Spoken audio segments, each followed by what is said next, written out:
2008 में 6 में उस टाइम हम लोगों ने यहाँ पे डेट शो वगैरह भी कराए थे। तो लास्ट टाइम हम गवादर में हम ये डेट शो करा चुके हैं। पिछले साल 2023 में हमने यहाँ पे हैंडीक्राफ्ट शो कराया था। तो उमर साहब भी हमारे साथ उस प्रोग्राम में थे। तो इस इलाके का पोटेंशियल बहुत ज़्यादा है। मसला ये है कि पोटेंशियल को एक्सप्लॉइट करना, वो उसके बारे में हमें पता होना चाहिए। तो चूँकि हमारा एक्सपोर्ट और इंपोर्ट के हवाले से हमारा मैंडेट है, तो जब तक प्रोविंशियल गवर्नमेंट का ट्रेड को, डोमेस्टिक कॉमर्स को डेवलप करने के बारे में कोई प्रोग्राम नहीं है, तो इसमें काफ़ी इश्यूज़ आ सकते हैं। इसमें प्रोविंशियल गवर्नमेंट का किरदार बहुत ज़्यादा है, ख़ासकर इंडस्ट्रीज़ डिपार्टमेंट का। अब what is industries department is doing in this region, इस बारे में ये एक बड़ा क्वेश्चन है। इंडस्ट्रीज़ डिपार्टमेंट की भी आपको बंदों को इनवाइट करना चाहिए था, ताकि वो डोमेस्टिक कॉमर्स के बारे में आपको बता सके। ट्रेड एक बहुत बड़ा कॉन्सेप्ट है, एक बहुत बड़ी दुनिया है। ख़ासकर ये बॉर्डर आपकी जो डिस्ट्रिक्ट केच है, इसको ये कंपैरेटिव एडवांटेज हासिल है कि इसके साथ जो है वो ईरान का बॉर्डर है। तो इस ईरान के बॉर्डर के साथ हमारा जो बिज़नेस है, काफ़ी ज़माने से इसकी एक हिस्टोरिकल एक हिस्ट्री है। इस इलाके की इकोनॉमी का टोटल दारोमदार जो है वो इस बॉर्डर ट्रेड के साथ है। अब अगर बॉर्डर ट्रेड ही बंद हो जाए तो फिर तो ज़ाहिर बात है, फिर तो मसाइल होंगे। लोग क्योंकि ज़राए माश ट्रेड के साथ है, बॉर्डर ट्रेड के साथ है, तो अगर वो ही बंद हो जाए तो मसले होंगे। अब मसला ये है कि गवर्नमेंट की तरफ हम लोग स्मगलिंग को डिस्करेज करते हैं। Why we discourage smuggling? It is because of that smuggling is not beneficial for the economy of the country. लेकिन अगर आप एक साइड पे स्मगलिंग को कंट्रोल करने के लिए उसको बंद कर रहे हैं, तो आपने एक साइड ये भी देखना है कि भाई जो सोशल और इकोनॉमिक इम्पेक्ट है बॉर्डर को बंद करने का, वो ज़्यादा उसका इम्पेक्ट ज़्यादा है, क्योंकि लोग बॉर्डर ट्रेड के साथ मुंसलिक हैं। आप उनकी सोशो इकोनॉमिक लाइफ को इम्पेक्ट कर रहे हैं, ठीक है। आप अल्टरनेटिव भी आपको देना पड़ेगा। If you are stopping the border business, you have to provide the alternative opportunities for the local businesses. अगर आप एक साइड पे ही बस आपको बंद करना है तो बंद, वो तो मसले का हल नहीं है। आप उसके ऊपर डिस्कशन करें, आप लोगों को बिठाएं, आप जो मुतल्लिका लोग हैं, जो चैम्बर के लोग हैं, जस्टिस साहब बैठे हुए हैं, फिदा साहब बैठे हुए हैं, आप बैंकर्स को बुलाएं, आप ट्रेड डेवलपमेंट अथॉरिटी के लोगों को बुलाएं, उनके साथ डिस्कशन करें। जो इररिलेवेंट ऑर्गेनाइजेशंस हैं वो कैसे ये फैसला कर सकते हैं कि हमने ट्रेड बंद करना है? आपने ट्रेड के स्पेशलिस्ट से आपने पूछना है कि आप ये बॉर्डर ट्रेड हम बंद करें, नहीं करें। FBR के इसमें बड़ा रोल है। FBR जो जहाँ पे रजिस्ट्रेशन होती है, जो टैक्सेस को कलेक्ट करते हैं कस्टम्स वाले, वो उनका बड़ा रोल है। उनके बंदे भी यहाँ पे होने चाहिए थे, क्योंकि बॉर्डर जो है बंद करते हैं। अब टैक्स जो लगाते हैं ईरान के साथ जो हमारा ट्रेड है, वो FTA के तहत होता है, फ्री ट्रेड एग्रीमेंट उसको बोलते हैं, फ्री ट्रेड एग्रीमेंट। अब फ्री ट्रेड एग्रीमेंट में मसला ये है कि उनके 100 से ज़्यादा आइटम्स आ रहे हैं हमारे केज में, हमारे ज़िले में। फिर यहाँ से ये 100 आइटम्स जो है ना आगे इंटीरियर कंट्री में जाते हैं। हमारे जो पाकिस्तान के जो हमारे प्रोडक्ट्स हैं, वो not more than less than 12 products हैं, 15 प्रोडक्ट्स हैं। आप दस्ती साहब ने मुझे करेक्ट किया, 5 प्रोडक्ट्स हैं। मतलब आप अंदाज़ा लगाएं कि हम 5 प्रोडक्ट्स एक्सपोर्ट करते हैं, वहाँ से more than 100 products are importing in our country. So what this shows?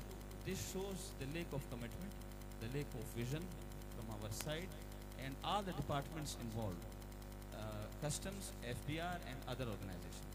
अब आ जाते हैं आपके पास दूसरा सबसे बड़ा अपॉर्चुनिटी है वो बार्टर ट्रेड का है। एक तो बॉर्डर ट्रेड है, जो बॉर्डर ट्रेड हमारे चल रहा है। दूसरा हमने मैकेनिज्म डेवलप किया है मिनिस्ट्री ऑफ कॉमर्स ने, बार्टर ट्रेड उसको बोलते हैं। बार्टर ट्रेड का मतलब ये है कि अगर आप, चूँकि ईरान के ऊपर पाबंदियाँ हैं बहुत ज़्यादा, इंटरनेशनल सैंक्शंस है, तो वो ट्रेड जो है हम लीगल तरीके से नहीं कर सकते एज सच। सबसे बड़ा इशू ये है, जो हम लोग लीगल, आप बात कर रहे हैं कि लीगल अपॉर्चुनिटीज़, लीगल ट्रेड कैसे हम लोग करें ना। हाँ, क्योंकि ट्रांजैक्शंस, बैंकिंग ट्रांजैक्शंस नहीं अलाउ। अब जैसे ही कोई बैंक उसको जो है ना वो उसकी तरफ जाएगा, तो उसके ऊपर पाबंदी आ जाएगी US की तरफ से ना।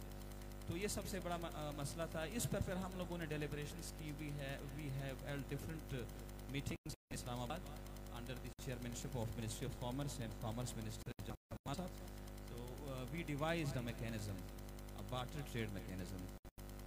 इसका हमने ये मैकेनिज्म डिवॉल्व किया। इसका फ़ायदा ये हुआ कि हम जिन्स के बंदे जिन्स जो है वो ट्रेड करेंगे। मतलब एक चीज़, जैसे अभी हम राइस को एक्सपोर्ट करते हैं ईरान को, तो ईरान से हम क्या चीज़ मंगवाएंगे? हाँ, तो ये हम LPG मंगवाते हैं, सही है। मतलब बीच में हमने पेमेंट वाला सिलसिला ख़त्म कर दिया। The reason that banking transaction is not allowed. ये हमने फिर इस तरह जिन्स के बदले जिन्स ट्रेड का आगाज़ किया। उसमें भी काफ़ी इशूज़ हैं। उस पर दस्ती साहब पर तफसील से बात करेंगे। मैं थोड़ा उसको हाईलाइट करूँगा उमर साहब का। तो सबसे बड़ा मसला ये है कि ट्रेड जो आपका कस्टम बाउंड्री है, वहाँ पे जैसे कोई चीज़ क्लियर होके आ जाती है, बस वो क्लियर हो गई ना, वहाँ पे टैक्स का कलेक्शन हो गया। अब वहाँ से चीज़ें इधर आ जाती हैं। बीच में चेक पॉइंट्स हैं, FC के चेक पॉइंट्स हैं। I will speak blatantly. आपके FIA के चेक पोस्ट हैं, आपके लेवीज़ और पुलिस वालों के चेक पोस्ट हैं, FBR के और कस्टम्स के चेक पोस्ट हैं। तो ये गैर ज़रूरी जो चेक पॉइंट्स आपने बनाए हुए हैं, this is not beneficial for the trade. So अगर आपने ट्रेड को फ्री करना है, आपने ट्रेड को डेवलप करना है, तो आप ये गैर ज़रूरी चेक पोस्टें ख़त्म कर दें। कस्टम्स का काम क्या है? कस्टम का काम है कि ड्यूटी लगा के चीज़ों को वहाँ पे ही क्लियर कर दें बॉर्डर के ऊपर। अब कस्टम वाले अगर बाद में तंग करते हैं ना, FBR वाले तंग करते हैं, तो वो तो फिर ट्रेड के लिए नाजायज़ है। और ख़ासी तौर पर यहाँ की ट्रेड कम्युनिटी ये इस चीज़ का वो शिकायत कर रही है।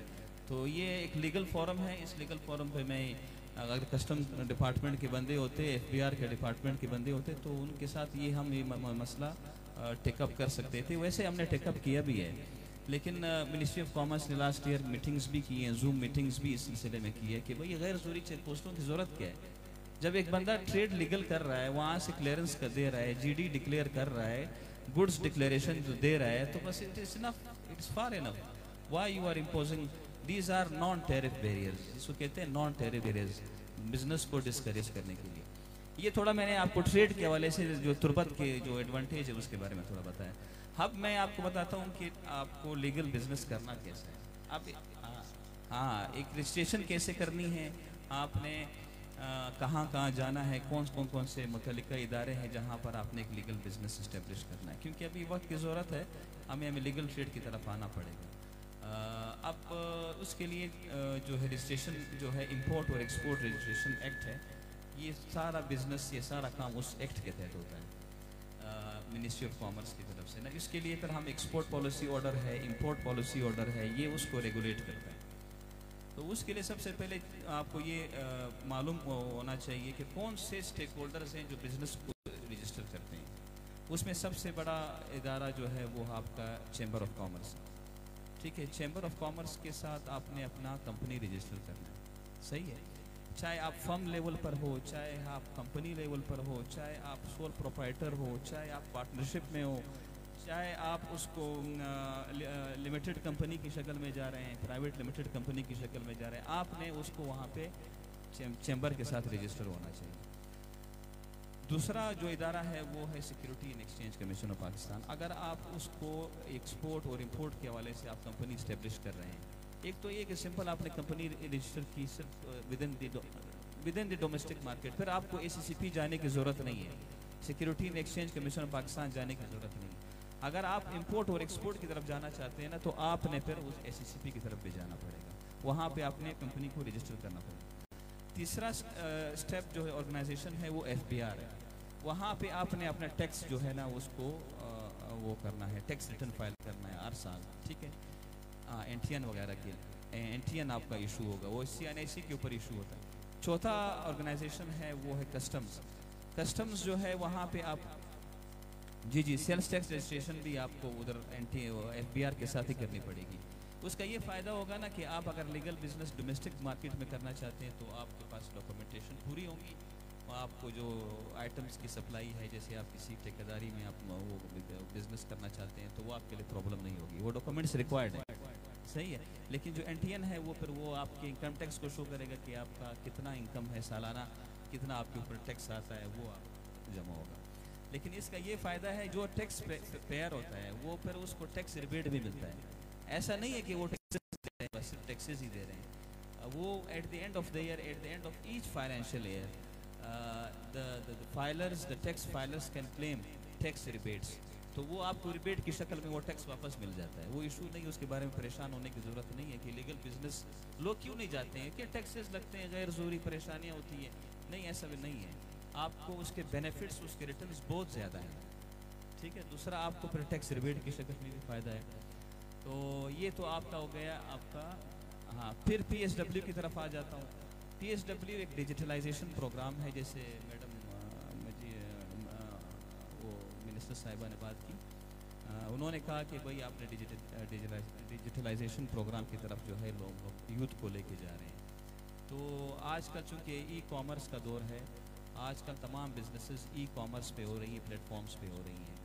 और उस प्लेटफॉर्म्स में कई प्लेटफॉर्म्स है, जैसे अमेज़ोन है आपका, उस पर लोग इंपोर्ट और एक्सपोर्ट करने शुरू हो गए हैं। इंटरनेशनल प्लेटफॉर्म्स भी हैं और लोकल प्लेटफॉर्म्स भी हैं। लोकल में आपको दराज का मैंने बताना था।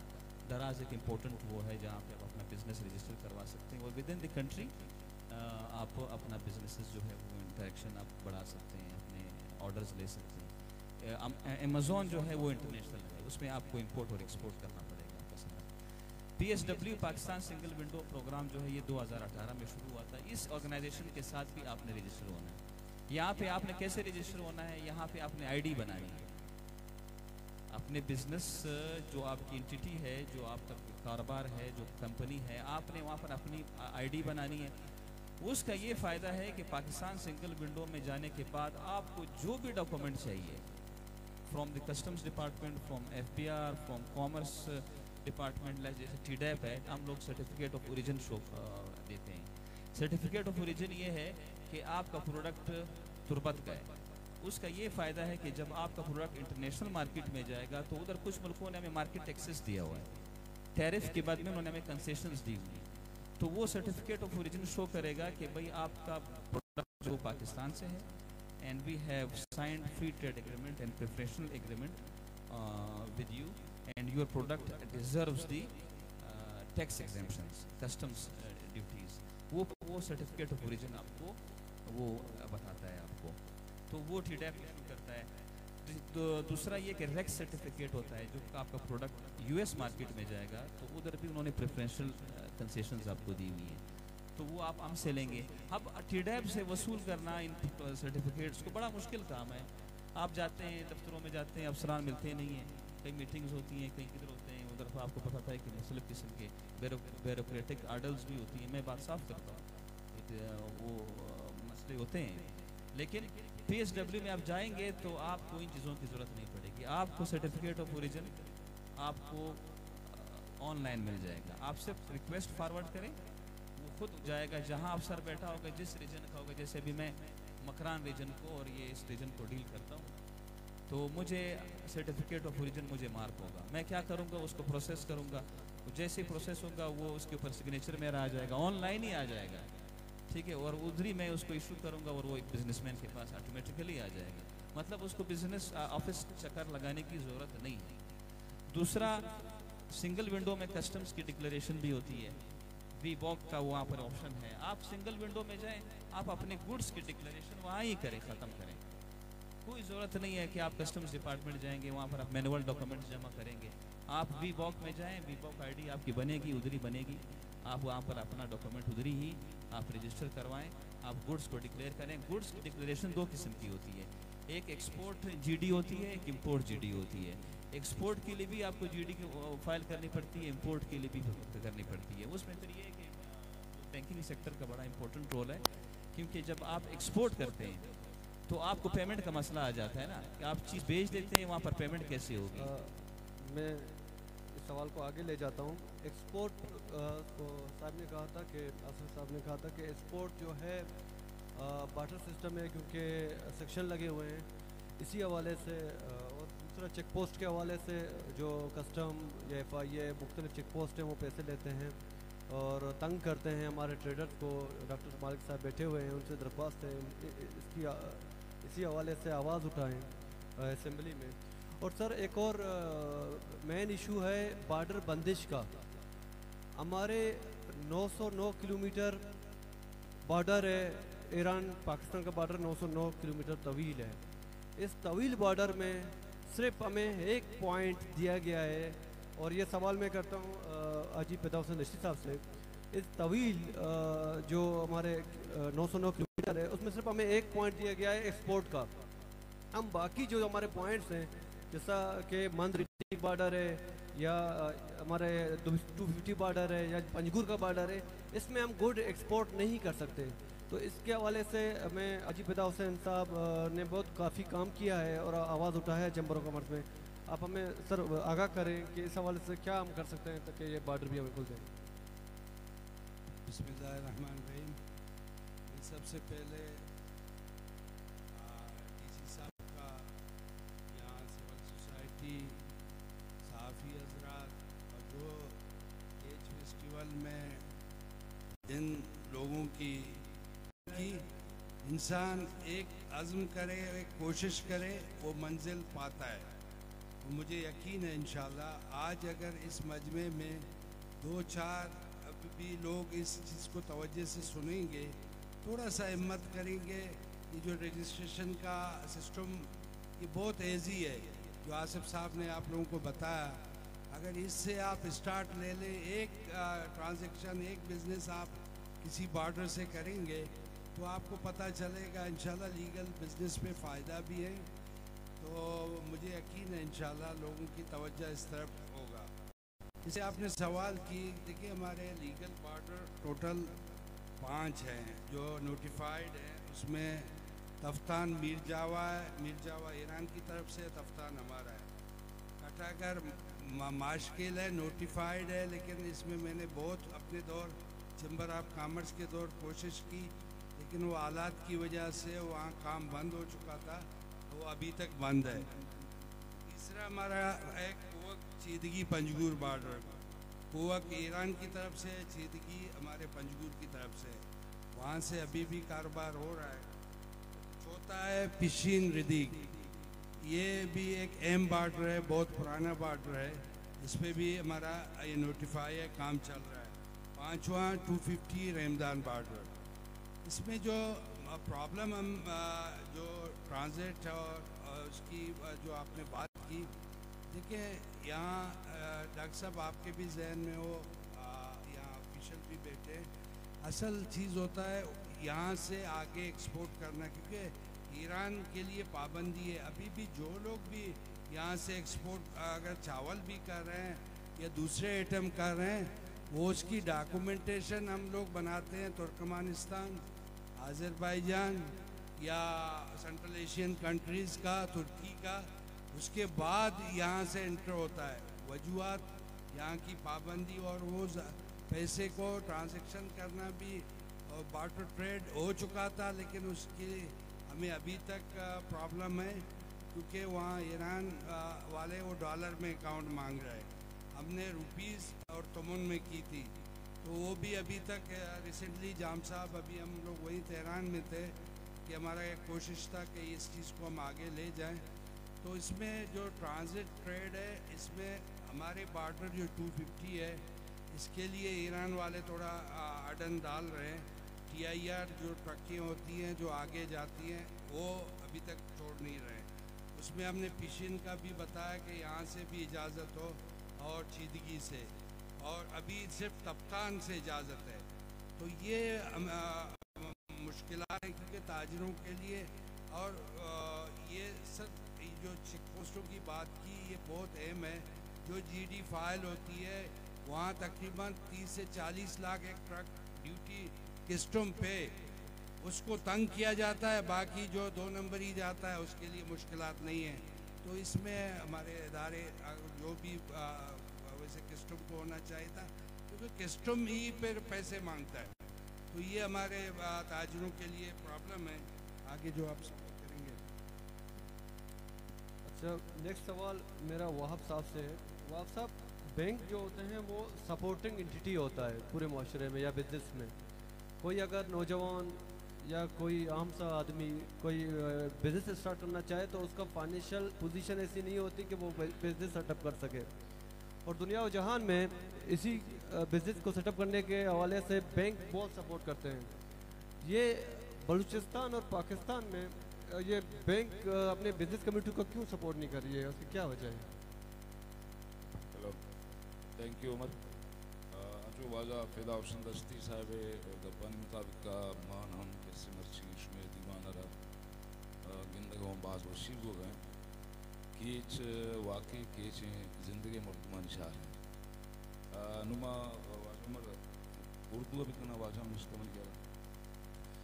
बैंक किसी भी माशरे में मुल्क में मतलब जो बिज़नेस का लफ्ज़ यूज़ करते हैं उसमें बिजनेसमैन होता है और बैंक होता है। बैंक इट सेल्फ एक बिजनेस एंटिटी ही है, उसका काम बिजनेस करना है।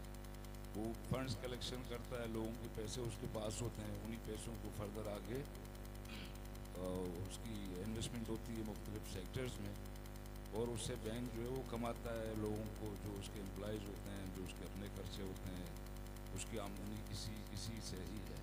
तो बैंक ज़ाहिर बात है किसी भी जगह पे जहाँ बैंक की मौजूदगी हो और अगर ऐसा सोचा जाए या कहा जाए कि बैंक बिज़नेस को सपोर्ट कर रहा है या नहीं कर रहा है, मतलब ये सवाल नहीं होना चाहिए। असल में सवाल ये होना चाहिए कि बैंक जहाँ भी है उससे फ़ायदा कैसे उठाया जा सकता है।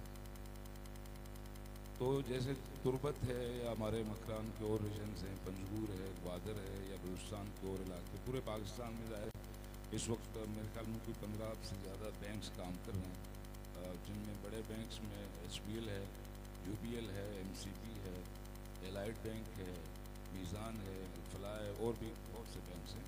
हमारे तुरबत शहर में भी तकरीबन सबकी ब्रांचें हैं। तो जो लैकिंग है मतलब बिजनेस कम्युनिटी और बैंकिंग के दरमियान एक तो कोई चीज़ लैकिंग है, वो है अवेयरनेस। जैसे आज का ये प्रोग्राम है जिसमें हम बैठ के बात कर रहे हैं, माशाल्लाह सैकड़ों लोग ये बातें सुन रहे हैं। आसिफ साहब की बड़ी तफसीली गुफ्तगू थी, उसमें हमें भी बहुत कुछ सीखने का मिला। तो वो जो लैकिंग है वो अवेयरनेस की कमी है। मतलब लोग, हमारे जो बिज़नेस कम्युनिटी है वो बैंक को सिर्फ एक काम के लिए यूज़ करते हैं कि अकाउंट खोल दिए, उसमें ऑनलाइन पैसे आते हैं, यही पैसे वो कैश निकाल के बॉर्डर पे बाज़ार में जहाँ भी उसका काम है आगे जाके फर्दर अपना काम करते हैं, अपनी बिजनेस करते हैं। तो इस बैंकिंग की मौजूदगी से वो कोई और फ़ायदा नहीं उठा। हालांकि बैंक्स जो हैं वो खुद भी चाहते हैं कि जी मतलब लोग हमसे फंड्स लें, हमसे फाइनेंसिंग लें, हमसे लोन्स ले लें। इसमें वो जो लैकिंग की बात मैंने की, उसके बाद दूसरा एक चैलेंज है वो जो हमारे एरियाज़ में हम फेस करते हैं।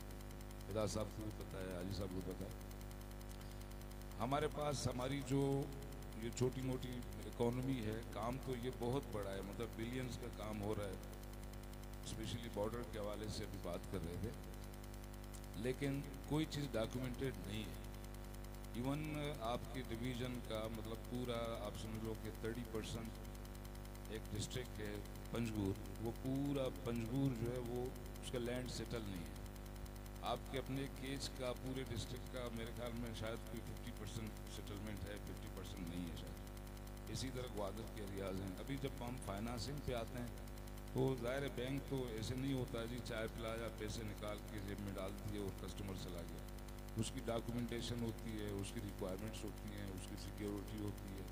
फर्दर ज़ाहिर बात है ये तहसील भी इसमें इन्वॉल्व हो जाता है, उसकी जो है वो वहाँ पे जाके उसकी रजिस्ट्री होती है, सारा काम होता है। तो हमारे पास डॉक्यूमेंटेशन के जब स्टेज पे हम आते हैं वहाँ पे काम रुक जाता है। कस्टमर जो है वो या तो उसकी सेटलमेंट नहीं है, या तो आगे जाके जो चीज़ें रिक्वायर्ड हैं वो, या जो बिज़नेस के हवाले से मतलब अभी जैसे दुनिया डिजिटलाइजेशन की इसके बाद बहुत सी चीज़ों में तब्दीली आ गई है। काम जिस तरीके से 5 साल पहले होते थे, 10 साल पहले होते थे, बैंकिंग हो या दूसरे सेक्टर्स हों, वो आज के दिन उस हिसाब से उस स्टाइल में नहीं होते हैं। आज की रिक्वायरमेंट्स ज़्यादा हैं। उसकी वजह ये कि आज के दौर में ये बहुत से चीज़ों की वजह से सिक्योरिटी के मसाइल हैं, ठीक है। तो जब डॉक्यूमेंटेशन पे बात आती है फिर रुक जाता है काम। किसी को फाइनेंस चाहिए वो नहीं ले पाता, बैंक देना भी चाह रहा है बैंक नहीं दे पाता। अदरवाइज़ जो मैं थोड़ा सा ये भी बता दूं कि बैंक्स इस वक्त में अपनी बात करता हूँ, SBL का तकरीबन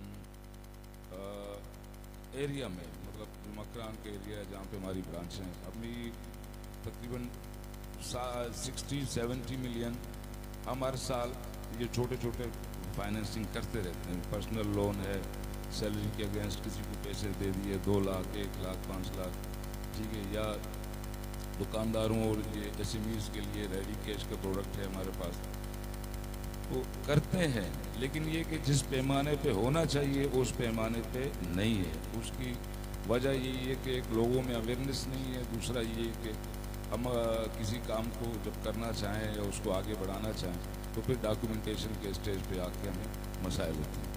थैंक यू।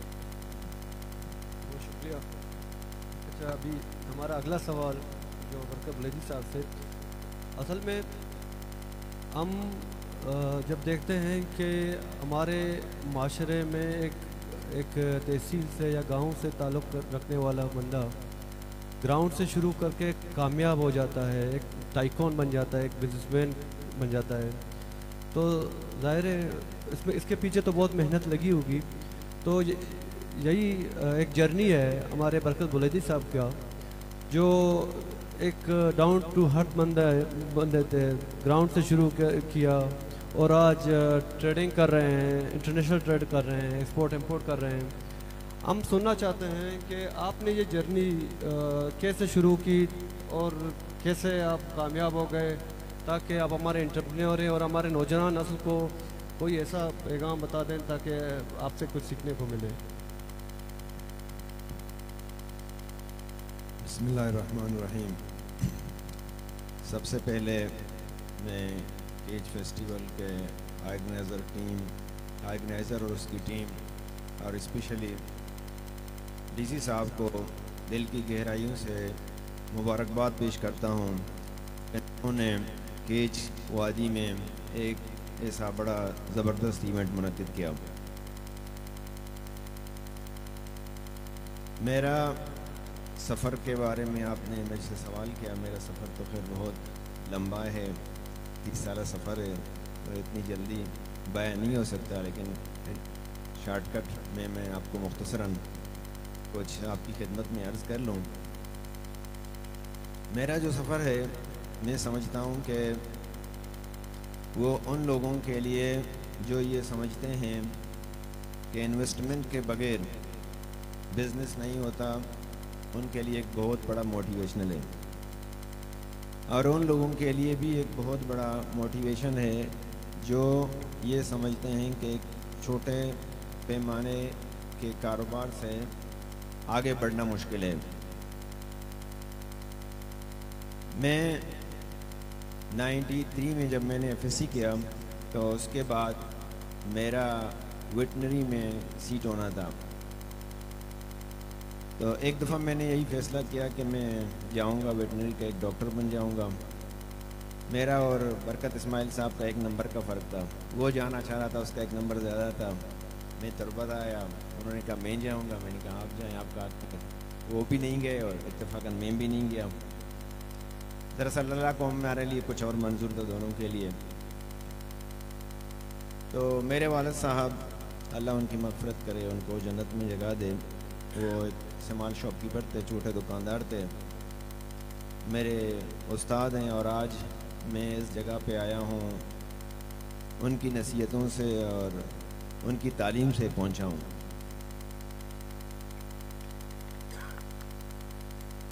जब मैंने संभाला वो छोटा सा दुकान, बिल्कुल उसमें आप समझ लें कि न होने के बराबर इन्वेस्टमेंट थी। तो वालिद साहब ने मुझे कुछ बातें उस वक़्त बताई। उनका कहना था कि आप कुदरत को बाईपास नहीं करें। अल्लाह ने एक निज़ाम बनाया है, अल्लाह ने एक ट्रैक दिया है कुरान की सूरत में, तो आपने काम करना है, उसी के मुताबिक आपने करनी है काम। आपने वज़न कम नहीं करना है, आपने किसी को धोखा नहीं देना है, आपने झूठ नहीं बोलना है। किसी से उधार लिया, कमिटमेंट किया तो उसको टाइम पे वापस करना है। और स्पेशली वो उस ज़माने में मुझे याद है, सर्दियों में आग जला के रात को बैठा करते थे, तो हमेशा वो कहते थे कि सूद से दूर रहें। बैंक वाले बैठे हैं खैर, तो उन्हीं की नसीहतों को लेके मैं आगे चला। तो उस ज़माने में जो बाकी लोग थे वो भी बड़े समझदार थे, कारोबारी थे, उनके पास तजुर्बा था। मैं छोटा था, मेरे पास इतना तजुर्बा तो नहीं था, लेकिन मैंने अपने कुछ गोल अपने जहन में रखे कि मुझे यहाँ पे पहुँचना है और ये इस तरीके से काम करना है। तो गोल अचीव करने के लिए हमेशा आपकी नीयत या आपका जो इरादा है उसको भी उसी तरह मजबूत होना चाहिए। कभी आप अपने जहन में ये न लाएं कि अगर ये नहीं हुआ तो मैं ये करूँगा। तो जो आपने गोल अपने जहन में बनाए हैं उसको अचीव करने के लिए आपकी नीयत, आपका इरादे भी उसी तरह मजबूत होने चाहिए। तो 10 सालों तक अल्हम्दुलिल्लाह मैं वलीदा में काम करता रहा। मैंने मेहनत की, अल्लाह ने उसमें बड़ी बरकत दी, अल्लाह ने मदद फरमाई।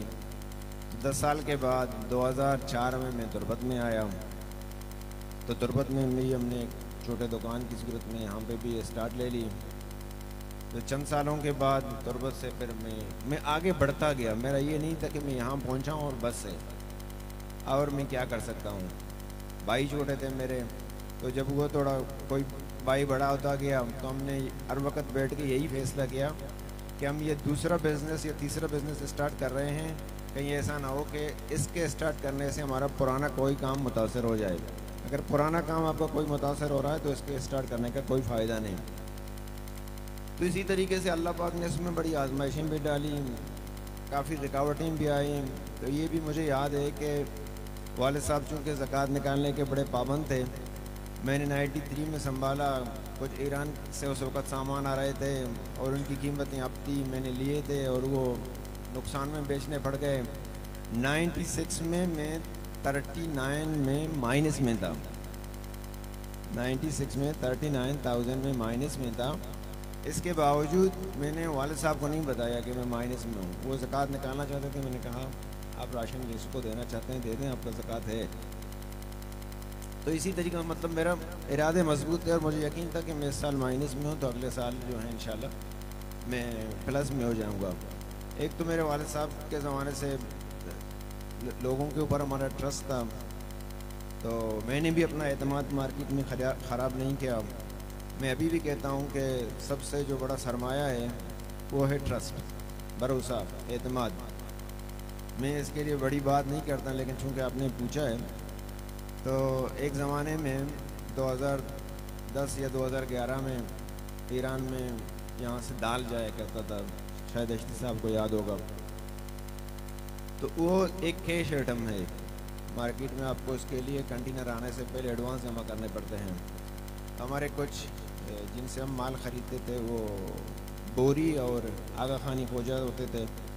तो जब भी मैं उनसे कोई परचेजिंग करता तो मैं अपना ड्यू नहीं उठाता, मुझे उनका ख़ुद फ़ोन आ जाता था कि भाई आप ड्यू उठा लें। मैंने कहा पेमेंट नहीं है, पेमेंट आएगा तो मैं उठाऊँगा। बोला आपके लिए ये शर्त नहीं है, आप उठा लें।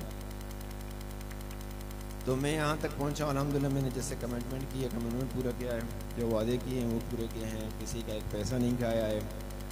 तो शायद ये आजमाइश थे, अल्लाह पाक ने काफ़ी दफ़ा लोगों के बिल जो हैं या जो पेमेंट दिए वो बाई मिस्टेक हमारे पास आए हैं और हमने वो रिटर्न भी किए हैं। तो ये मुझे याद है, मैं इसको भी हर जगह पे दोहराता हूँ। मैं समझता हूँ कि अल्लाह ने हमें आजमाया भी होगा शायद इसमें। 2008 में जब उस वक़्त एक करोला गाड़ी 10 लाख की होती थी, एक पार्टी का ईरानी का उस वक्त जब दाल तेज़ी के साथ जा रहा था 80 लाख का एक उन्होंने पेमेंट किया था और उन्हें अपने पास लिखा नहीं था। तो मैंने उनको कहा कि भाई आपका पेमेंट है, ये जो है आपका हक है, आपका अल्लाह नसीब करे। तो कहने का ये मकसद है कि आप जो हैं कुदरत को बाईपास नहीं करेंगे, आप कुदरत के दिए हुए नक्शे कदम पे चलेंगे तो इंशाअल्लाह मेहनत के साथ जो भी बंदा मेहनत करेगा उसको ये कामयाबी नसीब होगी। मैं अभी भी मार्केट में उधर से चल रहा हूँ। आपने कहा टाइकून में कोई टाइकून नहीं हूँ, बस अल्लाह ने इज़्ज़त दी है, अल्लाह की मेहरबानी से इज़्ज़त मिली है और जहाँ पहुँचा हूँ तो अल्लाह की मेहरबानी से पहुँचा हूँ। इसमें मेरा ना कोई कमाल है और ना कोई कुछ। बहुत शुक्रिया, बहुत शुक्रिया। अच्छा, टीडे बिजनेस को सपोर्ट करता है, टीडे इदारा, और लोगों को इंसेंटिव देता है, फंड्स देता है और जो मुश्किलात हैं उसमें रहनुमाई करता है। तो आसिफ साहब हमें बता दें कि टीडे हमारे एक्सपोर्टर या बिज़नेस कम्युनिटी को क्या मदद कर सकता है?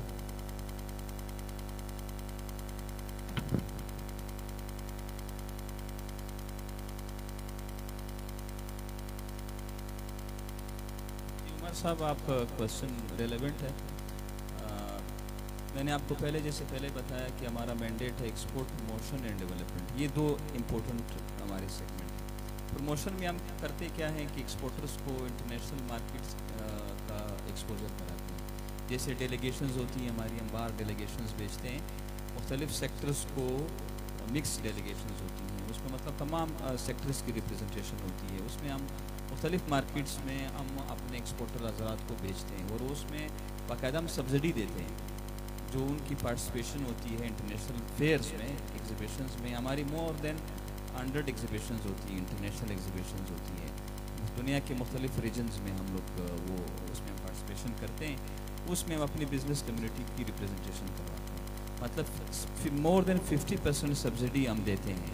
अगर कोई खजूर का एक्सपोर्टर है यहाँ पर, कोई भी हो, वो इस इंटरनेशनल फेयर्स में पार्टिसिपेट कर सकता है with support, with 50% support of TDAP, number 1। दूसरा, हम आपको मार्केट एनालिसिस देते हैं। आपने कौन सी मार्केट अपनी प्रोडक्ट एक्सपोर्ट करनी है, कहाँ डिमांड है, कहाँ नहीं है।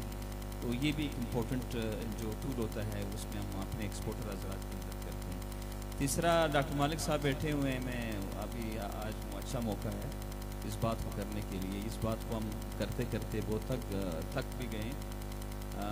हमारा एक्सपोर्ट डेवलपमेंट फंड है, EDF फंड उसको हम बोलते हैं। ये under the ministry of commerce ये हमारा फंड है। तकरीबन मोर देन 25 अरब रुपयों का एक फंड है हमारे पास। उसमें हम एक्सपोर्ट इंडस्ट्रीज़ को जो है वो फंडिंग करते हैं। उसका अपना एक प्रोसीजर होता है, वो फॉलो करना पड़ता है। उसके लिए 2 एंटिटीज़ जो है वो एलिजिबल है। एक तो एसोसिएशन हो, ट्रेड एसोसिएशन, वो अपना प्रोजेक्ट उसमें फ्लोट कर सकता है। EDF का अपना वेबसाइट है, उस वेबसाइट पे आप जाएंगे, अपना ID बनाएंगे, ऑर्गेनाइजेशन का ID बनाएंगे, और या चैम्बर, या तीसरा यूनिवर्सिटी ऑफ तुर्बत के भी इधर बंदे होंगे, आई होप कोई बंदा होगा। जी जी जी, तो यूनिवर्सिटी भी एलिजिबल है। तो यूनिवर्सिटीज़ भी प्रोजेक्ट फ्लोट कर सकती है EDF वेबसाइट पे। बख्तियार, एक सेकंड, वो ज़रा बंदे को कॉल कर रहे हैं, मुझे कॉल आ रहा है। सही, अच्छा, यूनिवर्सिटी भी एलिजिबल है, चैम्बर भी एलिजिबल है और एसोसिएशन भी एलिजिबल है। सिर्फ आपने करना क्या है, आपने ID डेवलप करनी है और वहाँ पे ऑनलाइन आपने ही अपना प्रोजेक्ट सबमिट करना है और उसका फॉर्म भी अवेलेबल है, कोई मुश्किल भी नहीं है। ये डिजिटलाइजेशन का ये फ़ायदा हुआ है हमें, तो कि हमें हर चीज़ जो है ऑनलाइन अवेलेबल है। अब लोगों को अवेयरनेस देने की ज़रूरत है कि EDF क्या है, EDF से कैसे मुस्तफ़ीद होना है। अब अच्छी बात यह है कि मिनिस्टर साहब, हमारे जाम साहब कॉमर्स मिनिस्टर हैं, ट्रेड मिनिस्टर है, तो इस इलाके में उनका बड़ा इंटरेस्ट भी है। आजकल वो एक्सपोर्ट फैसिलिटेशन सेंटर भी बना रहे हैं लसबेला में। उसकी प्रोसेस में मैं खुद इन्वॉल्व हूँ। तो उसमें फिर ये कि उस पूरे रीजन की जो पोटेंशियल है, जैसे फिशरीज़ है, हमारा कोस्टल बेल्ट है, फिशरीज़ को हम टारगेट कर रहे हैं। इसी तरह एग्रो फूड जो हमारा ये दश्त का एरिया है, ख़ासकर मेरानी डैम के बनने के बाद इधर तो ग्रीन रेवोल्यूशन आ चुका है, तो यहाँ पे एग्रीकल्चर को प्रमोट करने के लिए वहाँ से आप प्रोजेक्ट्स ले सकते हैं EDF का। तो मार्बल सेक्टर है, मिनरल सेक्टर है, जो खुशदार है, ये आपका ये एरिया है, ये उसमें हम लोग EDF से फंड कर सकते हैं। तीसरा, ये इंटरनेशनल जो आपकी डेलीगेशंस होती हैं, एग्जीबिशंस होती हैं, ये ना सिर्फ हम इंटरनेशनल लेवल पर करते हैं, डोमेस्टिक लेवल पर भी करते हैं, ताकि प्रोडक्ट्स को और सेक्टर को आइडेंटिफाई किया जाए और उनको प्रमोट किया जाए। तो ये एक फैसिलिटेशन के हवाले से भी TTAP का आपका रोल बता दिया और प्रमोशन के हवाले से भी बता दिया। EDF के हवाले से ख़ुसूसी तौर पर मालिक साहब बैठे हैं, तो वो ये मामला भी अपनी तरफ से भी CM के साथ, मिनिस्टर साहब के साथ उठाएं और CM के साथ भी उठाएं तो बलूचिस्तान में क्यों EDF के प्रोजेक्ट्स नहीं हैं। अब जैसे ज़ियारत है, मेरा इलाका है, वहाँ पे सेब होता है, अब सेब की प्रोसेसिंग वहाँ पे नहीं होती है, पैकिंग नहीं होती है, तो जब वहाँ से प्रोसेसिंग होगी तो फिर वो एक्सपोर्ट करने के काबिल होगी ना, वो जाके पंजाब से एक्सपोर्ट हो रही है। ज़ाहिर बात है कि पैकिंग और प्रोसेसिंग की फैसिलिटीज़ पंजाब में अवेलेबल है, इधर नहीं है। तो ये इस तरह की फैसिलिटीज़ हमें जो है इसमें जो है हमें जो मुक़्तदर हमारे वो हैं उनको हमें इस बात के बारे में बताना चाहिए। और ख़ुसूसी तौर पर जो असम्बली के फ्लोर पे ये EDF के हवाले से मैं गुजारिश करूँगा मालिक साहब से कि वो जो है इस मामले को उठाएं, क्योंकि हमारा सूबा बहुत बड़ा सूबा है, पोटेंशियल भी बहुत ज़्यादा है। कितने हमारे कंपैरेटिव एडवांटेज असल है, वो ट्रेड में एक कॉन्सेप्ट है कंपैरेटिव एडवांटेज, ये डेविड रिकार्डो का कॉन्सेप्ट है कि हर इलाके का अपना कंपैरेटिव एडवांटेज होता है। जैसे अभी हमारा बलूचिस्तान का कंपैरेटिव एडवांटेज इसमें है कि हमारे पास फिशरी सेक्टर है, हमारे पास एग्रीकल्चर है, हमारे पास हॉर्टिकल्चर है, हमारे पास फ्रेश फूड सेक्टर है, हमारे पास मार्बल है, हमारे पास मिनरल्स हैं, हमारे पास कोस्टल बेल्ट है। कोस्टल बेल्ट आप यकीन करें, कोस्टल टूरिज़म से बहुत बड़ा इस इलाके में रिवोल्यूशन आ सकता है अगर हम टूरिज़म को, कोस्टल टूरिज़म को डेवलप करें। अब टूरिज़म डिपार्टमेंट इसमें अपना रोल प्ले कर सकता है। दूसरा ये कि बिलियंस ऑफ आपको इन्वेस्टमेंट आ सकती है। इतनी बड़ी कोस्टल बेल्ट है, इतनी बड़ी कोस्टल बेल्ट, आपका वहाँ पर कोई फैसिलिटी नहीं है। अब ये पिशकान जो आपका कोस्टल ये है स्पॉट है, इसकी पता है आपको कितनी बड़ी इंपॉर्टेंस है। ग्रीन टर्टल्स वहाँ पर आपको मिलेंगे जो कि पूरे एशिया में it is not available, this scene is not available in all of the Asia. So आप इस चीज़ को अट्रैक्ट कर सकते हैं, जो फ़ॉरेन जो आपके टूरिस्ट हैं उनको आप इस तरफ बुला सकते हैं। सिर्फ एक टूरिज़म सेक्टर आप उसको डेवलप करें, आपके पूरे इलाके में रिवोल्यूशन आ सकता है। उसके अलावा जो आपका एंगलाज मंदिर आपका है वहाँ पे लसबेला में, आप रिलीजियस टूरिज़म को डेवलप करें, वहाँ से आप जो हिंदू कम्युनिटीज़ हैं आप आ सकती हैं उस तरफ उस टूरिज़म को। तो सिर्फ एक जगह नहीं है कि मैं आपको बताऊं कि बिजनेस के vast opportunities are available, but the problem is that how to capture the business opportunities at national level and international level. बहुत शुक्रिया। अच्छा, हम ऐसे खिते से ताल्लुक़ रखते हैं जो 3-4 मुल्क के बार्डर हमसे मिलते हैं, बाकी जो दूर दराज के बार्डर हैं। फॉर एग्ज़ाम्पल मैं अगर किसी ट्रेडर को मॉस्को में या कि ऑस्ट्रेलिया में या किसी और जगह अपना प्रोडक्ट सेल करना होता है तो उसके लिए ट्रांसपोर्ट TIR ज़रूरी होता है, ट्रांसपोर्ट इंटरनल रूट्स। और TIR ना होने की वजह से हमारे बिज़नेस कम्युनिटी अपनी प्रोडक्ट बाहर मुल्क, मतलब ईरान के अलावा ताजिकिस्तान, काज़ाकिस्तान या यूरोप, हम उसको ट्रेड नहीं कर सकते। तो ये सवाल मेरा वजह फिदा दश्ती साहब से है कि हम क्या कर रहे हैं, मतलब इस सवाल से क्या कोशिश हमारी रही है कि बलूचिस्तान के भी लोग या बिज़नेस कम्युनिटी अपनी प्रोडक्ट दूर दराज इलाकों में भी सेल कर सकें। इसमें मैं पहले भी बता चुका हूँ कि जो हमारे सिर्फ तफ्तान वाली बार्डर पे जो TIR की इजाज़त है और अफ़गानिस्तान वाला चमन वाली बार्डर है, वहाँ से भी रशिया बिल्कुल कीनू वगैरह, आलू वगैरह वहीं से बाई किया जाता है। हमारी दरख्वास्त थी ईरान गवर्नमेंट से, क्योंकि हमारे पाकिस्तान गवर्नमेंट ने अपने तमाम काम 250 बॉर्डर के मुकम्मल किए थे, तो यहीं से हमें तकलीफ़ हो रहा है, क्योंकि यहाँ आपकी एग्रीकल्चर, जैसे भाई ने बताया, तो यहीं से एग्रीकल्चर आपके आइटम हो। अच्छा, दूसरा एक अहम है, हमारे यहाँ से गोश्त बहुत जाता है, लेकिन लाइव जानवर ले जाने की इजाज़त नहीं है।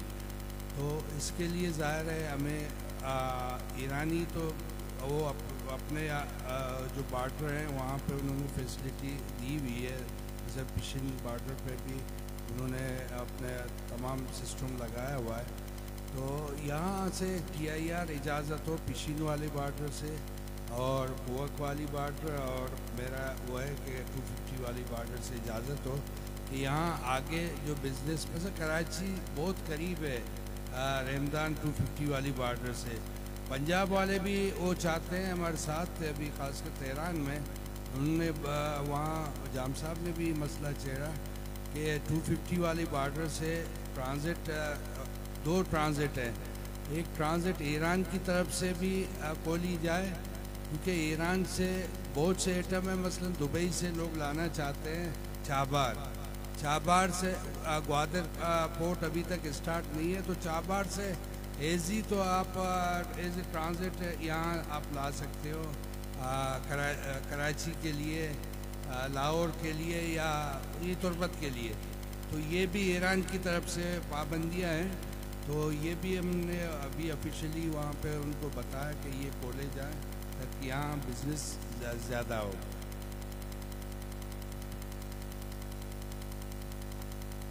बहुत शुक्रिया आपका।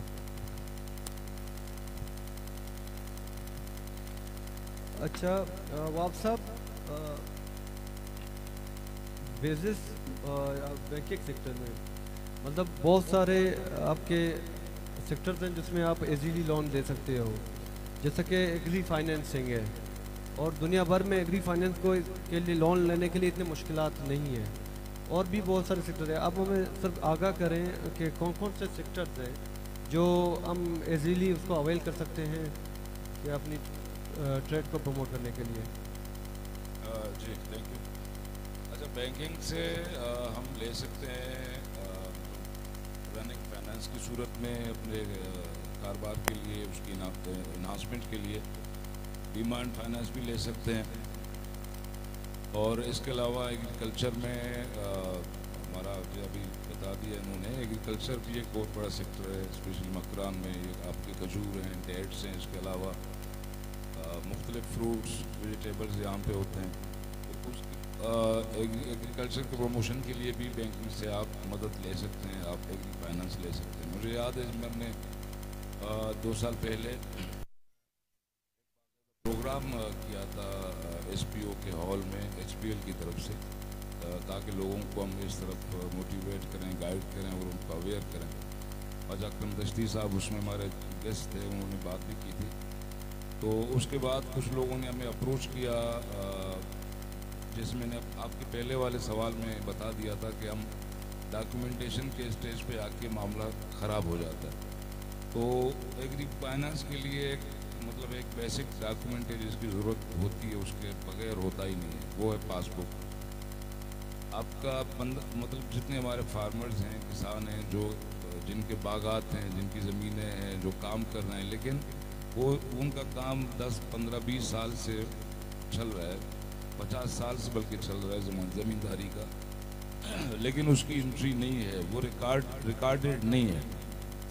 तो बैंक के लिए ज़रूरी है कि बैंक आपका कम अज़ कम पीछे 5 साल का रिकॉर्ड देख ले कि भी आपकी ज़मींदारी है, आपकी हर साल कितनी प्रोडक्शन है, आपकी इसमें रिटर्न कितना है, ठीक है, उसमें आपके अकाउंट का भी ज़ाहिर है असेसमेंट होता है, ट्रांजेक्शन्स का भी। तो पासबुक के स्टेज पे आके हमने कुछ केसेस आगे मूव किए, लेकिन 2-4 पासबुक तो जो हमें मिले थे वो ठीक नहीं थे। बाकी जितने लोग आते थे जिनकी विलिंग होती थी कि वो लेना चाहते हैं, लेकिन वही पासबुक की रिक्वायरमेंट पे उनका काम भी नहीं हो पाया। अलबत्ता ये कि मार्केट में रनिंग फाइनेंस, डिमांड फाइनेंस, ये काफ़ी मतलब शॉप कीपर्स हैं या दुकानदार हैं जो बिज़नेस कम्युनिटी है मुख्तलिफ बैंकों से लिए हैं। बैंक्स बिल्कुल ताउन करते हैं, हम करते हैं, बल्कि जितने इस हॉल में बिज़नेस कम्युनिटी से रिलेटेड लोग हैं जिनका अपना काम है, बिज़नेस है और डॉक्यूमेंटेड है, वो बेशक कल आ जाएं, मेरे पास आ जाएं, किसी भी बैंक जाएं, ये ऑफ़र हर जगह हर टाइम बिज़नेस कम्युनिटी के लिए अवेलेबल है सर। बहुत शुक्रिया आपका। रकीब लतीफ़ साहब, आपका जर्नी तो बहुत शानदार है और हमने आपसे बहुत कुछ सीखने को मिला। अभी आपके ख्याल में अभी जो नई नस्ल है हमारी, आप उनको इस मार्केट को मद्देनज़र रख कर क्या सजेस्ट करेंगे कि कौन से स्कोप हैं बिज़नेस के जो हम उसको शुरू कर सकते हैं, खासकर हमारे नौजवान नस्ल? बिस्मिल्लाहिर्रहमानिर्रहीम। तुर्बत की जो मार्केट है, आज के इस प्रोग्राम से हमें भी बहुत सीखने को मिल रहा है और मेरे ख्याल से जो यहाँ पे बैठे लोग हैं उनको भी काफ़ी चीज़ें सीखने को मिल जाएंगी। तो इस तरह के प्रोग्राम हमेशा आप लोग करें ताकि इंसान लब कब्र तक लर्निंग प्रोसेस में होता है तो लर्निंग के लिए मौका मिल जाता है। तो तुर्बत की जो मार्केट है, इसमें जितने अच्छा बिज़नेस आप कर सकते हैं, मैं समझता हूँ कि पूरे बलूचिस्तान में आप नहीं कर सकते। आप अगर ये समझते हैं कि तुर्बत में कोई अपॉर्चुनिटीज़ नहीं है बिज़नेस के या कोई बिज़नेस नहीं है, तो ये वादी की खुद बता रहा है कि मेरे अंदर हैं ऐसी चीज़ें। इसकी वाज़ेह सबूत ये है कि तुर्बत के अंदर आप जाएं, आपको अदर डिस्ट्रिक्ट्स के लोग मिलेंगे। तो अगर यहाँ पे बिज़नेस ना हो या अपॉर्चुनिटीज़ ना हो तो बाहर के लोग यहाँ क्यों आएँ? आप मुझे बमुश्किल आप पूरे बलूचिस्तान में तुर्बत का कोई बंदा दिखा देंगे कि वो खुजदार में काम कर रहा है या जो है बेला में कर रहा है या कहीं और, एक का दो का शायद हो सकते हैं। हमारे हमसाया डिस्ट्रिक्ट पंजगूर हो या गवादर हो या बलूचिस्तान के बाकी डिस्ट्रिक्ट्स हैं, तो बमुश्किल बलूचिस्तान का कोई शायद ऐसा डिस्ट्रिक्ट होगा कि यहाँ तुर्बत में बिज़नेस के लिए, काम के लिए, कारोबार के लिए कोई नहीं आया हो। इस वक्त तो बदकिस्मती से हालात ख़राब हैं, हालात की वजह से अदर जो प्रोविंसेस हैं पाकिस्तान के जो बाकी सूबे हैं, बाकी सूबों से नहीं हैं लोग, लेकिन अपने बलोच जितने भी बलूचिस्तान के एरियाज़ हैं, सब इलाकों से यहाँ बिज़नेस के लिए आए हुए आपको मिलेंगे। और दूसरा जो तुर्बत की मार्केट की अच्छी खूबसूरती ये है कि यहाँ आप स्विमिंग कर सकते हैं, आप डूबेंगे नहीं। आप कोई भी काम करें, आपके समझ में नहीं आया तो जो आपका कारोबार है उसके लेने वाले 10 पहले से बैठे होंगे। वो दुकान को खाली करने के लिए लोग 30-30, 40-40 लाख उसको मिठाई का नाम दे वो दे देते हैं और आपके सामान भी जो पड़ा है उसको लेंगे। तो यहाँ बिजनेसेस बहुत सारे हैं, मैं अगर गिनूँ तो गिनने से भी ज़्यादा हैं, लेकिन आप ये समझ लें कि अभी जो बिजनेसेस हैं या जो कारोबार हैं, जो नया कारोबार आप करेंगे तो उसको आप दुनिया के तरीके से आपको करना होगा। अभी भी हम तुर्बत में इस वक्त जो चल रहे हैं, हम 30 साल पुराने सिस्टम पे चल रहे हैं।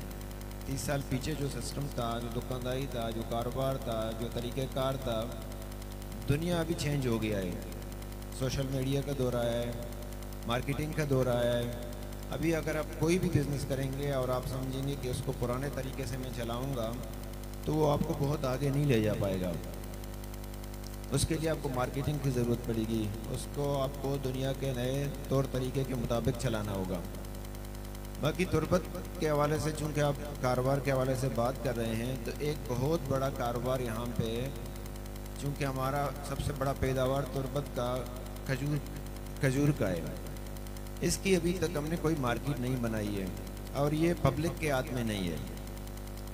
इसके लिए गवर्नमेंट को एक्शन देने पड़ेंगे। इसके लिए आपने कुछ नौजवानों को ट्रेनिंग के लिए पाकिस्तान से बाहर मुल्कों में भेजना पड़ेगा।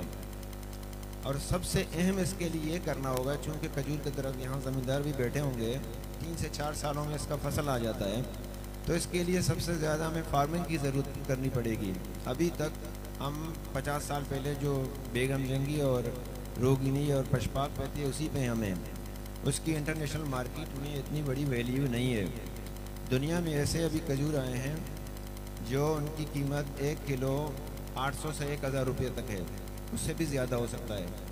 लेकिन हमारा अभी भी वही सबसे अच्छा बेगम जंगी है, उसकी कीमत 100 से 150 रुपये में पहुंच जाए तो बहुत बड़ी बात है। तो उसके लिए अगर गवर्नमेंट फार्मिंग कर ले, पौधे प्रोवाइड कर ले ज़मींदारों को, जो बाकी दुनिया में उनकी मार्केट है, तो लोग अगर उसको लगाएं और नौजवानों को तैयार करें, उनको ट्रेन करें, उसकी पैकिंग सही हो, जिस तरह बाकी दुनिया से जो है वो अपना फसल को एक्सपोर्ट करते हैं तो हम भी उसको कर सकते हैं। ये एक बहुत बड़ी मार्केट है। जैसे छोटे छोटे तो बहुत हैं, 30-40 ऐसे थे जो आपने कहा, मैं उनको लेके भी लाया हूँ, लेकिन सबसे जो बड़ा है, अगर आप इसको कंपेयर करेंगे बॉर्डर ट्रेड से या जो हमारा ये बॉर्डर इस वक्त जो बंद है उसके साथ, तो उसके लिए ये नाकाफ़ी है। क्योंकि अभी अगर आप देखें पूरे बलूचिस्तान में कोई ऐसा घर ना होगा जो उसका ज़रिए माज बॉर्डर से रिलेटेड ना हो, चाहे वो किसी ड्राइवर की शक्ल में हो, वो गाड़ी मालिक की शक्ल में हो, वो डिपो मालिक की शक्ल में हो। उसको बंद करने से आपके सोसाइटी पे काफ़ी असरात पड़ जाएंगे अगर आप इसको इसके साथ कंपेयर कर रहे हैं। अगर आप जर्नली ऐसे पूछ रहे हैं तो जो है ये एक बहुत बड़ा बिजनेस है, और इसको अगर आप इस पे काम करें, इस पे गवर्नमेंट तवज्जो दे, तो इसमें रोज़गार के भी मौके होंगे और कारोबार के भी बहुत बड़े मौके हैं। बहुत शुक्रिया आपका। अच्छा, ईरान, जो हमारा ईरान का बॉर्डर है, तकरीबन पाकिस्तान में 40 से 50% रॉ मटेरियल यहीं से आता है। यहाँ फैक्ट्रियों की फुकदान है, इंडस्ट्री डिपार्टमेंट या हमारे बाकी जो जीडा है, लीडा है, हमारा जो बिजनेस इंडस्ट्री लैंड है, उनको अलर्ट ना करने से हमारा सारा जो रॉ मटेरियल हम लाते हैं, जो 250 बॉर्डर से लाते हैं, तफ्तान बॉर्डर से लाते हैं या पंजूर बॉर्डर से लाते हैं, हम इनको बाकी प्रोविंस में ले जाते हैं। यहाँ अगर फिर वहाँ से फिनिश गुड बन के फिर कराची के मार्केट में जाता है, फिर कराची से हम खुद खरीद के यहाँ से वही रॉ मटेरियल के प्रोडक्ट को हम यहाँ खरीद लेते हैं।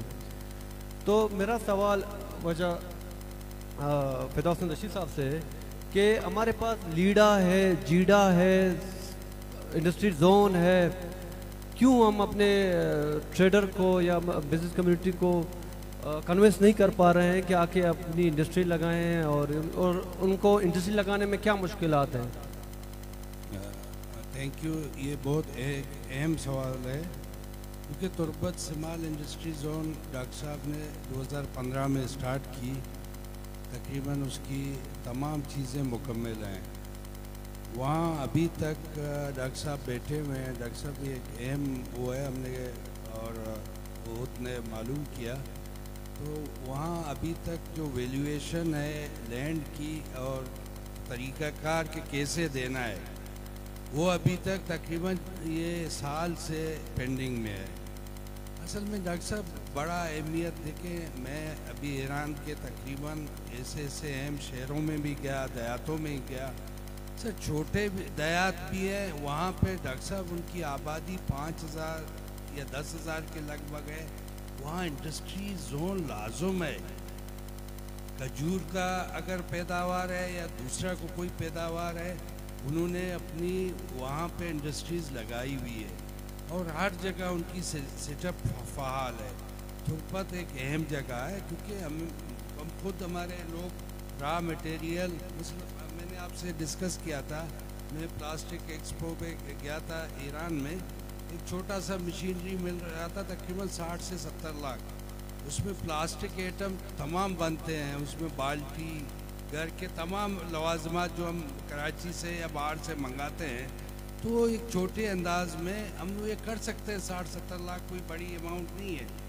इसके लिए डी साहब से भी रिक्वेस्ट है कि ये जो हमारा स्मॉल इंडस्ट्री जोन है, इसके बाकी तमाम प्रोसेस मुकम्मल हैं, इसको जल्द अज जल्द। अच्छा, इसमें एक तो प्रॉब्लम है जीडा था। डॉक्टर साहब जीडा ने तो ऐसे गंद किए हैं जो प्लाट वहाँ पे सारे प्रॉपर्टी डीलर्स के हवाले किए। देखिए इंडस्ट्री जोन जहाँ पे भी डेवलप हुए हैं, आप केपीके में फाटा में जो डेवलप हुए हैं, बड़े साहब जानते होंगे, उन्होंने एक सिस्टमेटिक जो कारोबारी बंदा था जो इंडस्ट्री लगाता था उन्हीं के हवाले किए और उनको टाइम लिमिट दिया। मसलन साल में कोई डेवलप नहीं किया वो लैंड कैंसल। आप इसमें भी ये ज़रूर कानून साजी करें कि जो बंदा सिर्फ बिजनेस प्रॉपर्टी के लिए वो ना करे। यहाँ पे छोटे इंडस्ट्री लग जाएंगे डॉक्टर साहब, यहाँ रोज़गार देखिए, जहाँ पे रोज़गार को आप देखते हैं। दूसरा जो उसका वो है वो प्राइवेट इदारे हैं। प्राइवेट इदारे हमारे यहाँ इंडस्ट्री को अगर हम प्रमोट करें, और यही जो डेट फैक्ट्री है डॉक्टर साहब, आपने कितनी बड़ी मेहनत से नवाज शरीफ से करवाया, हमने इसका स्ट्रक्चर मुकम्मल की, मशीनरी इन्होंने 2 नंबरी की कहाँ से लाया, अभी तक नहीं स्टार्ट हो रहा है। तो यही पंजगूर की इंडस्ट्री है, वो चल रहा है।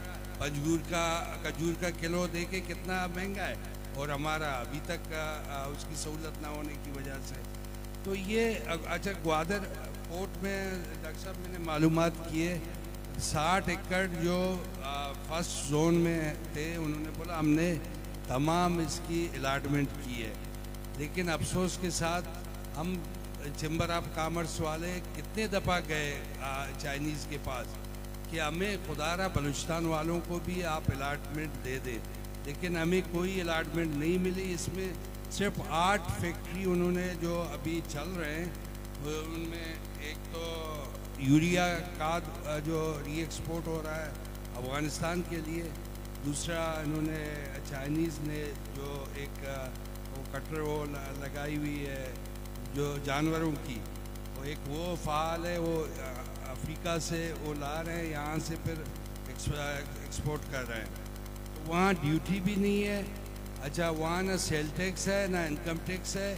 वहीं अगर प्लाट लोगों को दिए जाएं तो वहाँ छोटी मोटी इंडस्ट्री अगर लोकल को थोड़ा सा, तो क्योंकि वहाँ से आप री एक्सपोर्ट भी कर सकते हैं। मसलन लाइव जानवर वहाँ ले जाना इजाज़त नहीं है ईरान, तो अगर यहाँ पे एक इंडस्ट्री हो बहुत बड़ा फ़ायदा होगा। क्योंकि हमारे यहाँ लाइव स्टॉक खासकर आजकल दश्त, कोलवा, बुलेदा ये साइड में लोग लाइव स्टॉक पे बहुत तवज्जो दे रहे हैं। तो जब तक हम अपनी इंडस्ट्री को डेवलप नहीं करेंगे। अच्छा, जीडा ने डॉक्टर साहब 1000 एकड़ इंडस्ट्री ये आपकी यूनिवर्सिटी के सामने भी बनाई है, इसका ना बुनियाद है। सब इनको प्लीज़, ये प्लाट किसको अलाट हुए हैं, 1000 एकड़ मजाक नहीं है। जीडा का ग्वादर तुर्बत इंडस्ट्री से क्या ताल्लुक़ है, तो ये भी आप लोग प्लीज़, क्योंकि ये अहम चीज़ है, ये सिर्फ कागज़ों में रहेंगे, ये लोगों के काम नहीं आएंगे। Thank you. बहुत शुक्रिया साहब। अच्छा, अगर कोई बिज़नेस खासकर हम इंटरनेशनल बिज़नेस करते हैं तो हमें गारंटर की ज़रूरत होती है। तो अमूमन गारंटर जो होते हैं, गारंटर का किरदार जो है बैंक अदा करते हैं, एलसी के ज़रिए या टीटी के ज़रिए पेमेंट होती है। चूँकि ईरान जो है सेक्शन मुल्क है, वहाँ पर हम बिज़नेस ट्रांजैक्शन जो है हम बैंकिंग थ्रू नहीं कर सकते।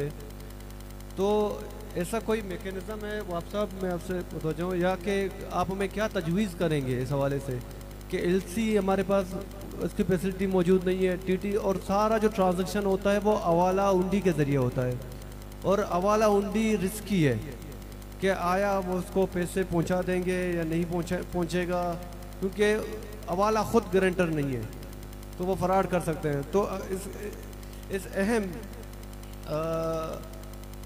इस नुक्ते को, मतलब इस ज़रिए को बैंक अदा करता है कि वो बैंक हमें फैसिलिटी देता है कि हम एलसी को लें, ताकि वो एक्सपोर्टर या इम्पोर्टर एक्सपोर्टर से गारंटी मांगता है। तो आप साहब हमें बता दें, या कि हमें ऐसा कोई मेकनिज़म बता दें कि इसके अलावा हमारे पास क्या मेकनिज़म है जो हम ट्रेड कर सकते हैं, ट्रांजेक्शन करते हैं, ताकि हम खुद अब सेफ साइड पर रहें। जो आपने ईरान के मतलब उसके हवाले से पूछा है, तो ज़ाहिर है ईरान सेंक्शन कंट्री है, इंटरनेशनली जो लिस्ट है जिन पे इकोनॉमिक सेंक्शंस हैं, पाबंदियाँ हैं, ईरान उसमें है। अभी जब ईरान सेंक्शन कंट्री है तो ईरान के साथ आप लीगली कोई डॉक्यूमेंटेड काम कर ही नहीं सकते, ज़ाहिर बात है। और बैंक चूँकि मुल्क के जो रेगुलेशंस हैं, जो तरीक़ेकार हैं, उसके हिसाब से ही काम करते हैं। तो ये बेसिकली एक पॉलिसी मतलब मैटर है इस पर गवर्नमेंट को सोचना चाहिए, ज़ाहिर फेडरल गवर्नमेंट और प्रोविंशियल गवर्नमेंट। तो कोई पॉलिसी ऊपर से फ्रेम होता है, स्टेट बैंक को जाता है, स्टेट बैंक उसके बाद रेगुलर उसको लॉ की शक्ल में या रेगुलेशन बना के फर्दर बैंकों को भेज देता है। उसके बाद बैंक उसकी इम्प्लीमेंटेशन करते हैं। अदर देन ईरान जो सेंट्रल एशियन कंट्रीज़ हैं, मतलब उसके लिए जैसे कोयटा से काम होता है, हाजी साहब भी करते हैं, ट्रेड का काम हुआ पे, तो वो थ्रू अफ़गानिस्तान कोई काम होता है लीगली, वो ये उसका तरीक़ेकार कि वो अफ़गानिस्तान क्रॉस करके जो चमन बॉर्डर है वहाँ से आगे कार कंट्रीज़ को आपका एक्सपोर्ट हो सकता है, वहाँ से इम्पोर्ट भी हो सकता है, लेकिन तफ्तान बॉर्डर से नहीं हो सकता, ठीक है। और वो जो काम है वो किसी न किसी दूसरे तीसरे चौथे तरीके से चल रहा है, ठीक है, वो ऐसे ओपनली करने की बात नहीं है। तो जो हम यहाँ अपने बॉर्डर की बात करते हैं, मकरान जो कि ईरान के साथ मुंसलिक है, तो इसके लिए जब तक कि ऊपर से कोई पॉलिसी नहीं बनती बैंक इस पे मतलब कोई काम बैंक की तरफ से नहीं हो सकता। और यही है जो लोकल रिसीट पेमेंट के तरीके हैं, जिस तरीके से चल रहा है ये ऐसे ही चल रहा है। Thank you.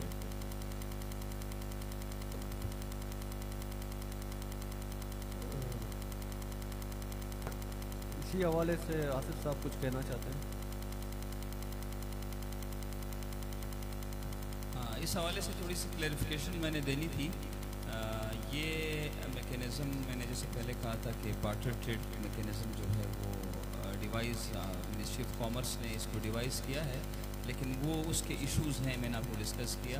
क्योंकि आप at the same time exporter और इम्पोर्टर को आप पाबंद भी कर रहे हैं कि आपने अगर आप एक्सपोर्ट की कोई चीज़ आपने भेजी तो आपने इंपोर्ट भी करनी है ना, तो आप उसको स्पेस नहीं दे रहे हैं ना। एक one of this is one of the issues which the exporters and importers are facing in this country.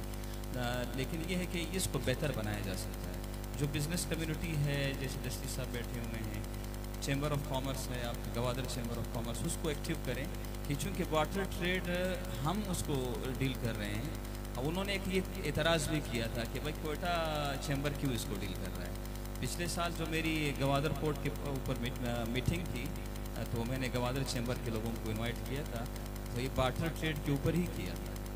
तो ये मैकेनिज़्म बन चुका है, लेकिन उसको प्रॉपर इम्प्लीमेंट करने की ज़रूरत है। जो स्टेक होल्डर है, जैसे गवादर चैम्बर है, आप उनको लें उसमें ना, कोयटा चैम्बर उसको इम्प्लीमेंट कर रहा है।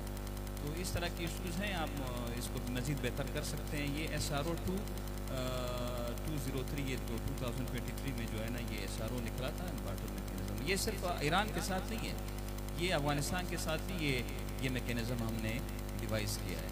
तो with the course of time इंशाल्लाह we will improve this mechanism in this policy, तो ये बेहतर हो जाएगा। आसिफ साहब, मेरा आपसे मज़ीद एक सवाल है।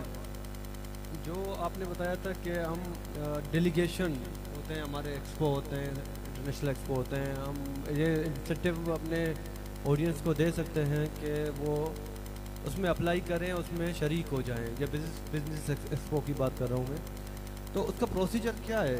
लोग ये जो बिजनेस कम्युनिटी है, ये हमारे स्टूडेंट हैं, इनको क्या करना चाहिए, कैसे आप शरीक हो सकते हैं? उसमें थोड़ा सा मैं ये वजाहत करता चलूँ।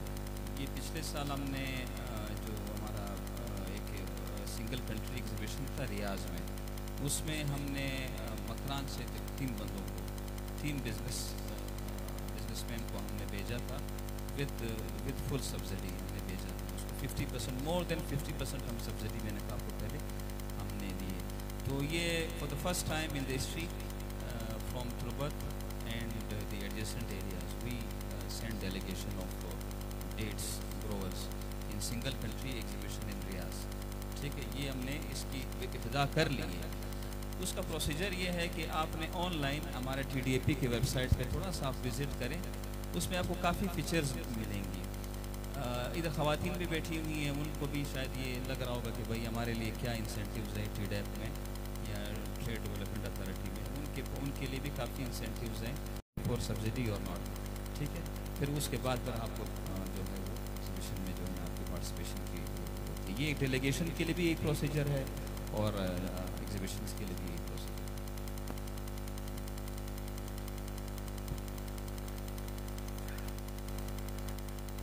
बहुत शुक्रिया आपका। अगर ऑडियंस में कोई हमारे पैनलिस्ट को कोई सवाल करना चाहता है तो वो भी आप शरीक हो जाएं, ताकि फिदा हुसैन दश्ती साहब।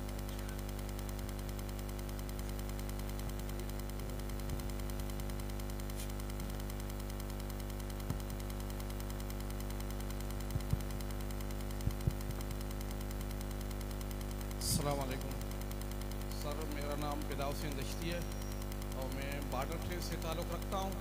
तो इस हवाले से आप लोग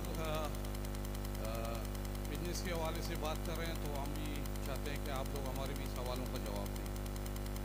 सर आसिफ साहब से मेरी सवाल है, सर इतने जो बिजनेस की बात आप कर रहे हैं, तो क्यों ना ये जो बॉर्डर जो ट्रेड हो रहा है ईरान के साथ, हमारी जो अनऑफिशियल जो तेल डीजल पेट्रोल हम लेके लाते हैं, सारा बॉर्डर जो गवादर से लेकर कप्तान तक जो बॉर्डर जितने भी पॉइंट हैं वहाँ पे ये डीजल और पेट्रोल आते हैं इलीगली, तो क्यों इसको लीगलाइज करें, लोगों को फ़ायदा मिले, लोग अपने तरीके से इसको आगे लेके जाएं। जिस तरीके से जो ये सेल भेजी जा रही है वो लीगल तरीके से कस्टमरों के, तो इसको इसके कोई तरीक़ेकार कोई चीज़ सर आप बता दें ताकि लोगों को फ़ायदा मिले। ये बार बार बंदिश से बार बार लोगों को काम मुतासर हो रहे हैं, तो इसके हवाले से सर आप लोग क्या सोच रहे हैं, क्या करते हैं? आसिफ साहब प्लीज़।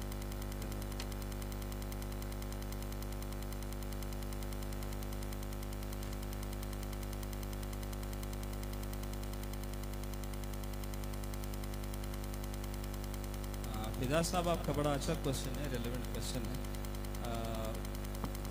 बॉर्डर ट्रेड को अगर आप बंद कर रहे हैं तो अब ये बात समझ नहीं आ रही कि आप अगर उसको बंद कर रहे हैं तो आप उसको लीगलाइज क्यों नहीं कर रहे हैं।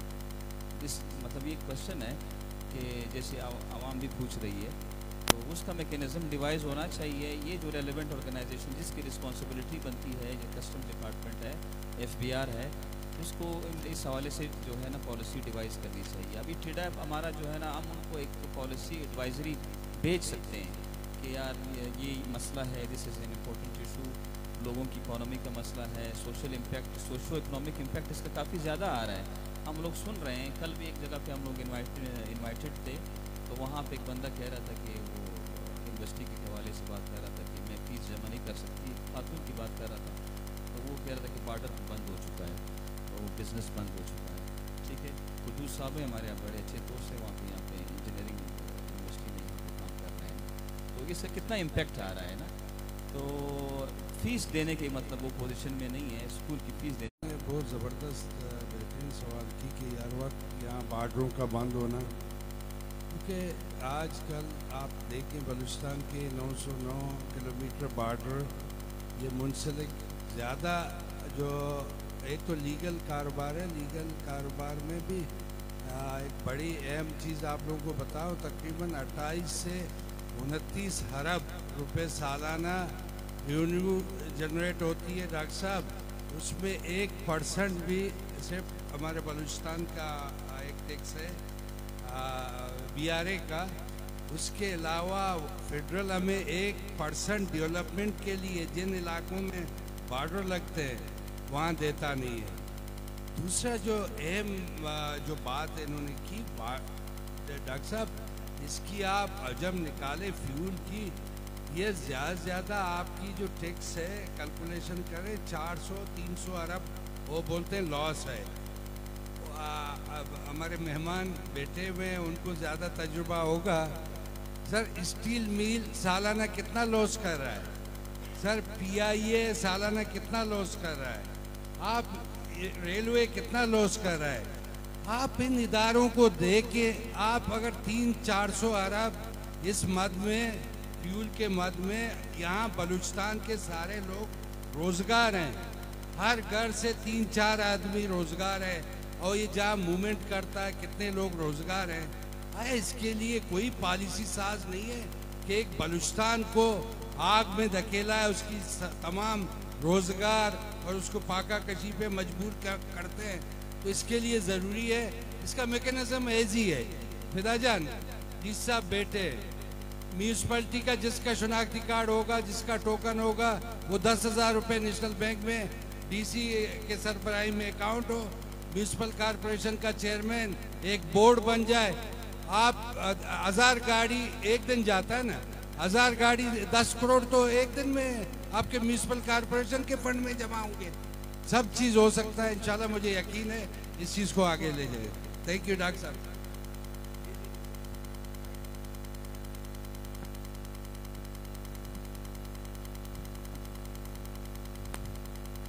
शुक्रिया जी। मुझे मौका मिला कुछ अरसे पहले मियाँ नवाज शरीफ से मुलाकात की, तो ये जब बात ही हमने उसके सामने रखा तो उसने मुझे कहा कि हम अजीब मुल्क हैं, दुनिया में सोना कारोबार है, हमारे पास स्मगलिंग है, तेल हमें सस्ता मिलता है, 20-25 लाख पकोले आप लोगों के लोग रोजगार में हैं, आपको डॉलर बच जाता है, हम फिर भी कहते हैं स्मगलिंग है। मैंने कहा सर आप इनको आप समझाएं, हम तो थक गए। फिर से प्रिज्यूम कर लेते हैं कि 400 अरब का खसारा है, हम बलूचिस्तान के 2 लाख जो हमारे मुलाजमीन हैं उनकी तनख्वाह अगर मैं आपको कहूँ आप हैरान हो जाते हैं। अब अगर मेरे पास 400 अरब पैसे नुकसान के बदले में पैसे आता है, ये पैसा सर्कुलेट होता है, ये इकोनॉमिक की थ्योरी है, वाजा बैठा हुआ है। मेरे पास पैसा होगा, मैं जूता खरीदूंगा बाटा का, बाटा को गवर्नमेंट टैक्स देगा, मैं शक्कर ले लूँगा, गवर्नमेंट उसको टैक्स लेगा, मैं कपड़े गुलामत की ले लूँगा, ये पैसा अल्टीमेटली गवर्नमेंट की किटी में चला जाता है और आपका 15, 20, 25 लाख लोग उनके चूल्हे जलते हैं। अब मैं हैरान हूँ कि इस बॉर्डर ट्रेड को बंद करने से रियासत फ़ायदे ही फ़ायदे में है।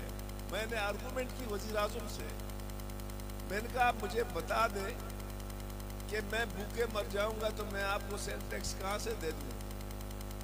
तो मैं समझता हूँ ये सिविल सोसाइटी बैठा हुआ है, पॉलिटिकल पार्टीज बैठे हुए हैं, हम अपनी जोर दे दें कि हमारी बॉर्डरों को बंद करना हमारे लिए खुदकुशी है, ईमानदारी से। और मैं इस पे कहता हूँ कि मियाँ साहब बिल्कुल, मैंने जब उससे बात की कहते हम अजीब लोग हैं, आप जानों के साथ कहते हम अजीब लोग हैं, जो भी जहाँ कहीं हमें फ़ायदा मिल जाता है हम कहते हैं समझ लेंगे। तो मैं समझता हूँ कि बॉर्डर ट्रेड हमारी ज़रूरत है, हमने अभी से नहीं शुरू से हम करते चले आ रहे हैं और इसके लिए तमाम सिविल सोसाइटी और पार्टियों को इसके लिए एक मजबूत मुहिम की ज़रूरत है ताकि हम अदारों को ये क्या बात है, कोई वाक़या आ जाता है, हो जाता है सारा बॉर्डर बंद। भाई ये लोग जो यहाँ पे 14 लाख लोग तो तुर्बत की आबादी है, बाकी मकरान को छोड़ो, बाकी बलूचिस्तान को छोड़ो। तो आई एंडोर्स, बाकी मिसाल मैं आपसे अर्ज कर दूँ कि लोनिंग यहाँ पे नहीं होती है। लोनिंग स्टेट बैंक को मैंने लिखा, स्टेट बैंक वालों को हम लाए यहाँ पे।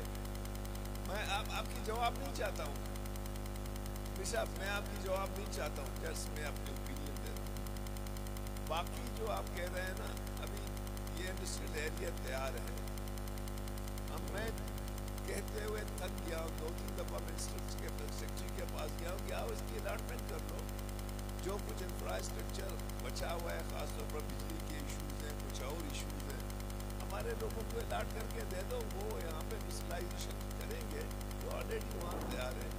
तो हम अपनी कोशिश कर रहे हैं बाकी इशूज और भी बहुत हैं। हमारी इकॉनमी को कम दिखा रहे हैं। 3 बड़े जो प्रोजेक्ट है, बाइको, किसको नहीं, वो बाइको है और उच्च और हबको है। ये जितने इंडस्ट्रीज हैं डॉक्टर साहब, इनके अकाउंट कराची में खुले हुए हैं। तो ये मैं कमेंट्स करना चाहता था, कोई जवाब मुझे नहीं चाहिए। डीसी साहब अगर इस हवाले से जो है ना कोई लेटर लिखते सेक्रेटरी इंडस्ट्रीज को कि आओ इनको करें। और दूसरा जो है ना मैं रिक्वेस्ट करता हूँ कि ये हमने जो फैक्ट्री लगाया है, इसके जो मशीनरी है वो तो सड़ जाएंगे भाई, इसको तो खोल के हमें दे दो। इस वक्त आपको पता है जो हमारा बेस्ट खजूर था इस दफ़ा मन 2,800 पे बिका है, जो लोवेस्ट था 1 मन 800 पे बिका है। अब इसको मतलब हम तो हैरान है, जो डेट ग्रोवर्स हैं वो तो खर्चे भी नहीं होते हैं। Thank you ji. Mic DC साहब के हवाले करते हैं। बिस्मिल्लाहिर्रहमानिर्रहीम। डॉक्टर मालिक साहब, थैंक यू वेरी मच। आपका डेफिनेटली विजन भी बड़ा है और आपकी अंडरस्टैंडिंग भी बहुत बड़ी है। मैं बहुत कदर करता हूँ आपकी सेंटिमेंट्स का। मेरा सर पैनल से एक क्वेश्चन है, स्पेशली वाजा फिदा से और वाजा बरकत से, कि इंस्टेंटली डेफिनेटली एक तो हमारा फूड ट्रेड वाला जो हमारा बिजनेस है, इंस्टेंटली मुझे ये पता है कि कौन से वो बिजनेस है, 2, 3, 4 बिजनेस है जिसमें आप यूथ को कायल कर सकते हो। ये 3, 4 बिजनेस स्टार्ट हो सकते हैं। दूसरा, आप वो बिजनेस हजरात यहाँ पे बैठे हुए हैं और बैंकिंग सेक्टर से भी हमारे मौजूद मेहमान गिरामी बैठे हुए हैं, मुझे ये बताएं कि इस इंडस्ट्री डिपार्टमेंट को मुझे फ़हाल करने में, और ये जो हमारा जो यहाँ पे इंडस्ट्रियल स्टेट बना हुआ है, ये तकरीबन 4-5 साल से बना हुआ है, लेकिन अनफॉर्चुनेटली अभी तक हम ये अलॉट नहीं कर सके। तो आप एज बिजनेस कम्युनिटी क्या मुझे एडवाइस करेंगे, और इसको फ़हाल बनाने में और जो बिज़नेस कम्युनिटी को उसको आगे लाने में आप क्या किरदार अदा कर सकते हैं, इसके ऊपर काइंडली आप कमेंट करें। और अगर ये इंडस्ट्री बनेगी तो बैंकिंग सेक्टर उसमें अपना क्या किरदार अदा कर सकता है। तो मैं वाजा फिदा से कहता हूँ कि वो स्टार्ट करें, वो इंस्टेंटली हमें 3-4 बिजनेसेस बताएं जो यूथ जो बैठे हैं वो उसको स्टार्ट कर सकते हैं। बस इस इंडस्ट्री को हम कैसे, जो इंडस्ट्रियल जोन है इसको हम कैसे एक स्टार्ट कर सकते हैं। Thank you.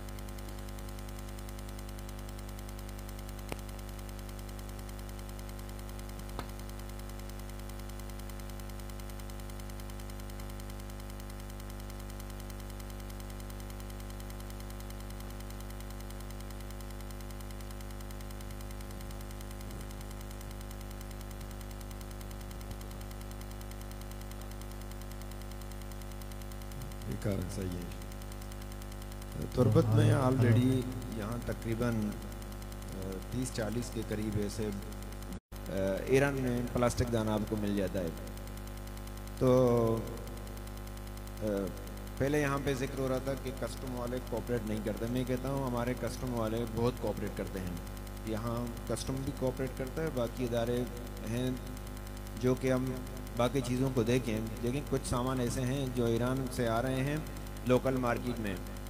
अगर हम कानून और गैर कानूनी पे जाएं तो उनकी इजाज़त नहीं है, लेकिन वो मकरान के हद तक, बल्कि मैं कहता हूँ बलूचिस्तान के हद तक उनकी इजाज़त है, ख़ासकर खाने पीने के आइटम में, बाकी आइटम में। तो जिस तरह बाकी आइटम्स पे लोकल इस्तेमाल के लिए जो रियायत दी गई है, तो थोड़ा बहुत अगर डीसी साहब बात करेंगे कस्टम वालों से, तो वो चूँकि इसका टैक्स भी बहुत ज़्यादा है, प्लास्टिक दाना का टैक्स बहुत ज़्यादा है।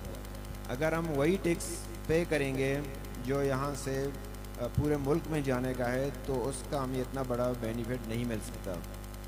लेकिन कुछ चीज़ें हैं जो मुल्की सतह पे कुछ रियायत बॉर्डर ट्रेड में है।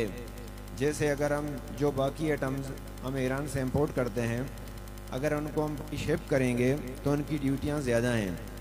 अगर उनको हम बाई रोड करेंगे तो उनकी ड्यूटी ऑलरेडी कानूनन उन्होंने ला ऐसे ही बनाया है कि बाई रोड वही उसी चीज़ का ड्यूटी कम है बनस्बत बाई शिप का।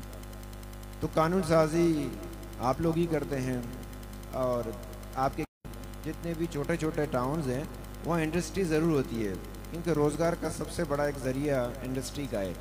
हमारे यहाँ बदकिस्मती से हब में बमुश्किल थोड़े बहुत या कोयटा में, उसके अलावा पूरे बलूचिस्तान में आपको इंडस्ट्री कहीं दूर दूर तक नहीं मिलेगी। तो इंडस्ट्री की तरफ अगर हम आना चाहते हैं तुरबत में, और अगर इंडस्ट्री जोन फ़ाल होता है, तो ये एक बहुत बड़ा ज़रिया है रोज़गार के लिए और बिज़नेस के लिए।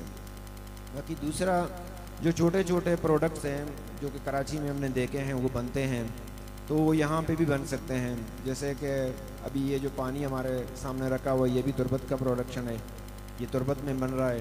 तो मार्केट इतनी बड़ी है कि अगर इसके अलावा और भी आ जाए, ऐसा नहीं है कि एक बिज़नेस एक बंदा कर रहा है और दूसरा उसमें आ जाए तो ये समझेगा कि बस एक ही बंदा कर सकता है और मैं दूसरा जो है इसमें आ जाऊँ, उसके बिज़नेस पे असर पड़ेगा।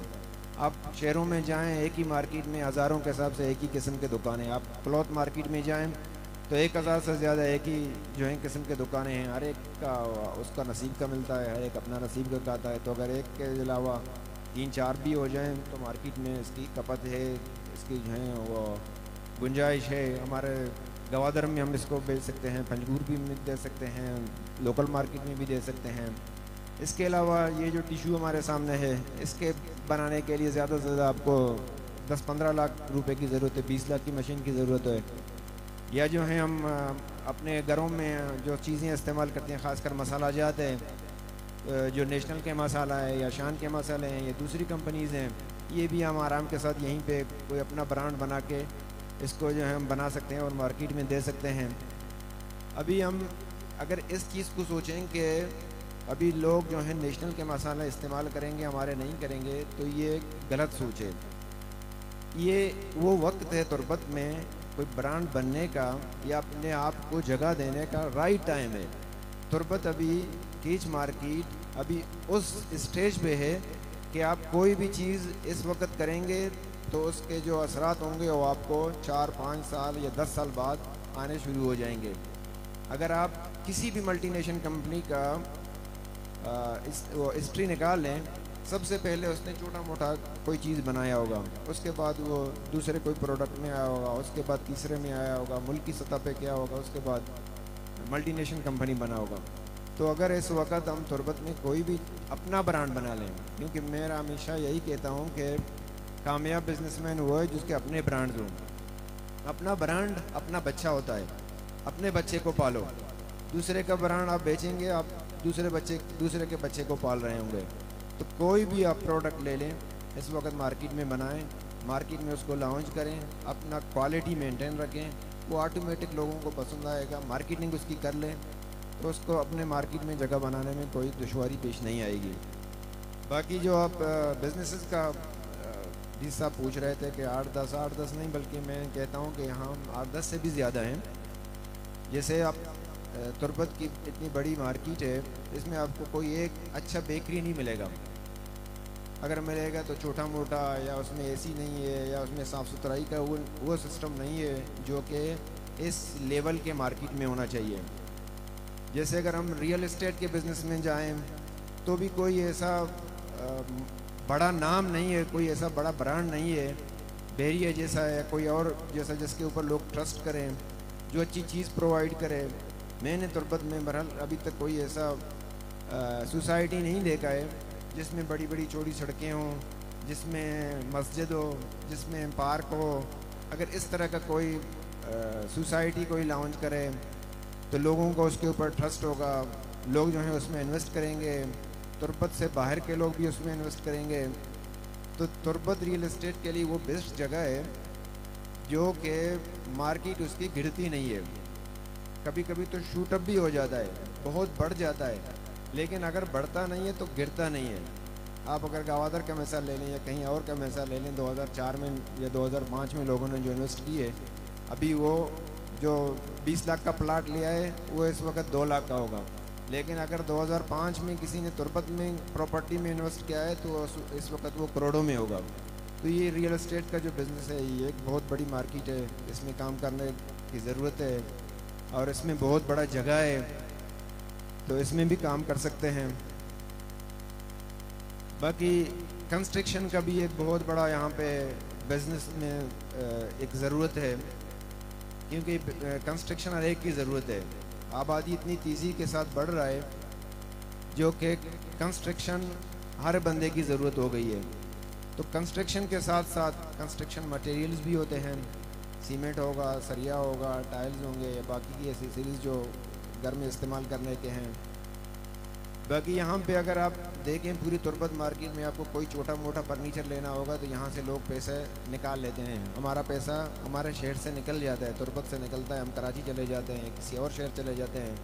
कोई अच्छा बड़ा अगर शोरूम हो फर्नीचर का तो इसमें भी काम करने की गुंजाइश है। तुर्बत के लोग छोटी मोटी बीमारी के लिए, छोटी टेस्ट के लिए यहाँ से कराची चले जाते हैं। अच्छा एक लेबॉर्ट्री हो, ये खिदमत भी है और बिज़नेस भी है, और मुनासिब उसके रेट हों, लोगों को उससे फ़ायदा मिल जाएगा। हॉस्पिटल्स हैं, स्कूलिंग है, बहुत सारे हैं, इतने सारों के मैं नाम नहीं ले सकता, मुख्तसर कर लेता हूँ। आगे मैं फिदा साहब को देंगे, वो उसको आगे ले जाए। बहुत शुक्रिया। अच्छा, डीसी साहब ने जो सर आपने इंडस्ट्री जोन के हवाले से जो पूछा बैंकिंग की तरफ से उसमें क्या सपोर्ट हो सकता है, तो देखें बैंक्स तो बिजनेस के फ्लो के साथ ही चलता है हमेशा।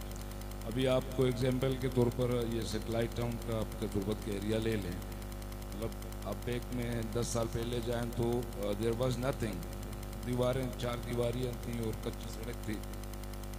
लेकिन अभी जो डेवलप हुआ है वो एरिया रोड बनने के बाद और शॉप्स हैं, मार्केट है, वहाँ पे बिजनेस एक्टिविटीज़ को देख के बैंक वहाँ पे अभी जाना शुरू हो गए हैं, क्योंकि 1-2 बैंक्स ने वहाँ पे अपनी ब्रांचें भी ओपन कर ली हैं, ऑपरेट कर रहे हैं। और ये जो जूसक की तरफ आप जाएं, ये जो मंडी बना हुआ है बॉर्डर के हवाले से, तो उसके साथ ही आपका इंडस्ट्रियल जोन है, अगर वो उसकी डेवलपमेंट होती है, वहाँ पे बिजनेस एक्टिविटीज़ होती हैं, तो अल्टीमेटली बैंक्स उसके साथ साथ उस तरफ भी जाएंगे। और बैंक जब होंगे तो जाहिर बात है बैंक एक तो उनकी अपनी सर्विसेज हैं, बैंकिंग सर्विसेज वो मार्केट को, कम्युनिटी को प्रोवाइड करते हैं, उसके साथ साथ फाइनेंसिंग के हवाले से, लोन्स के हवाले से ज़ाहिर है SMEs या जिसको चाहिए और जिसकी डॉक्यूमेंटेशन का मसला ना हो तो उसको बैंक सपोर्ट कर सकते हैं।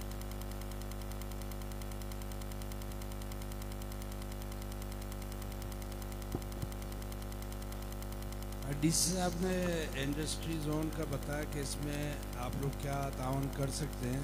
इसमें डीसी साहब सबसे पहले जब इसकी वैल्यूएशन वगैरह डिक्लेयर होगी और जब उनकी नॉमिनेशन मांगेंगे, इसमें आप सबसे पहले एक कमेटी बना दें, उसमें चैम्बर ऑफ कॉमर्स क्वेटा या मकरान चैम्बर और गवादर को आप लाजुम इन्वॉल्व कर लें, क्योंकि इंडस्ट्री के लिए, स्मॉल इंडस्ट्री के लिए आपको कारोबारी लोगों की ज़रूरत होगी। वही लोग इन्वेस्टमेंट करेंगे और वही दूसरे लोगों को तरजीह देंगे और ले आएंगे।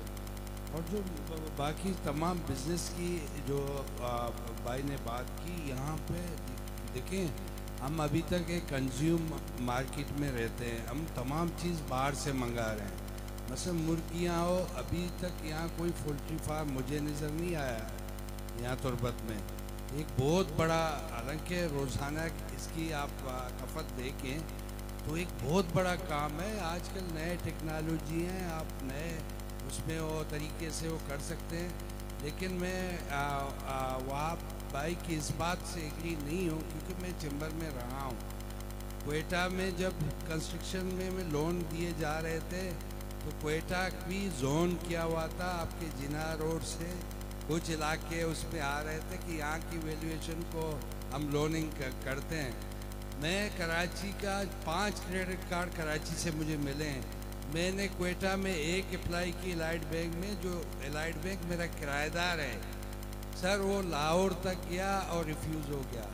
तो आप इस बात पे आप वो कर सकते हैं कि हमारे लिए, और मैं एक बिजनेसमैन हूँ, मेरे तमाम चीज़ डिक्लेयर हैं तमाम, उसके बावजूद मेरे साथ जो रवैया, क्योंकि ये स्टेट बैंक की तरफ से है, तो यहाँ एक चीज़ कमर्शियल बैंकों को पाबंद करना होगा, क्योंकि कमर्शियल बैंक जो यहाँ इतने फ़ायदे उठा रहे हैं हकीकतन, और लोग सारे करंट अकाउंट रखते हैं, सेविंग अकाउंट भी नहीं रखते कि गुनाह है, और उसमें वो गुनाह अजीम में बैंक फ़ायदा उठा रहे हैं या लोगों को फ़ायदा नहीं दे रहे हैं। कार लोन की बात करता हूँ, आप भाई को बोलें कि तुर्बत में किसी को कार लोन मिला है, यहाँ नहीं मिलती।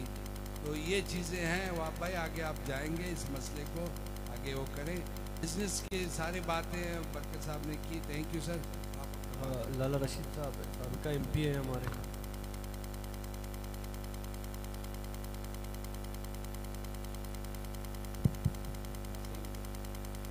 मेरा सवाल यही था, हाजी बिलाल ने थोड़ा बहुत जवाब दे दिया वो आप साहब से। यहाँ स्पेशली मकबरान या बलूचिस्तान से लेके जाते हैं, देने के लिए कुछ नहीं है। एक सवाल है आपके लिए।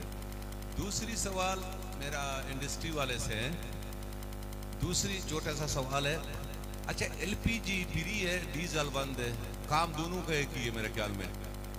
LPG क्योंकि LPG बड़े सरमाएदारों का होता है, गरीब के लिए जंबाद डीजल होता है, ये बंद है और LPG को लाए। अच्छा LPG क्यों को लाए? LPG और मेरे ख्याल में डीजल में काम मिला जुला हुआ काम है दोनों का, वो बंद है।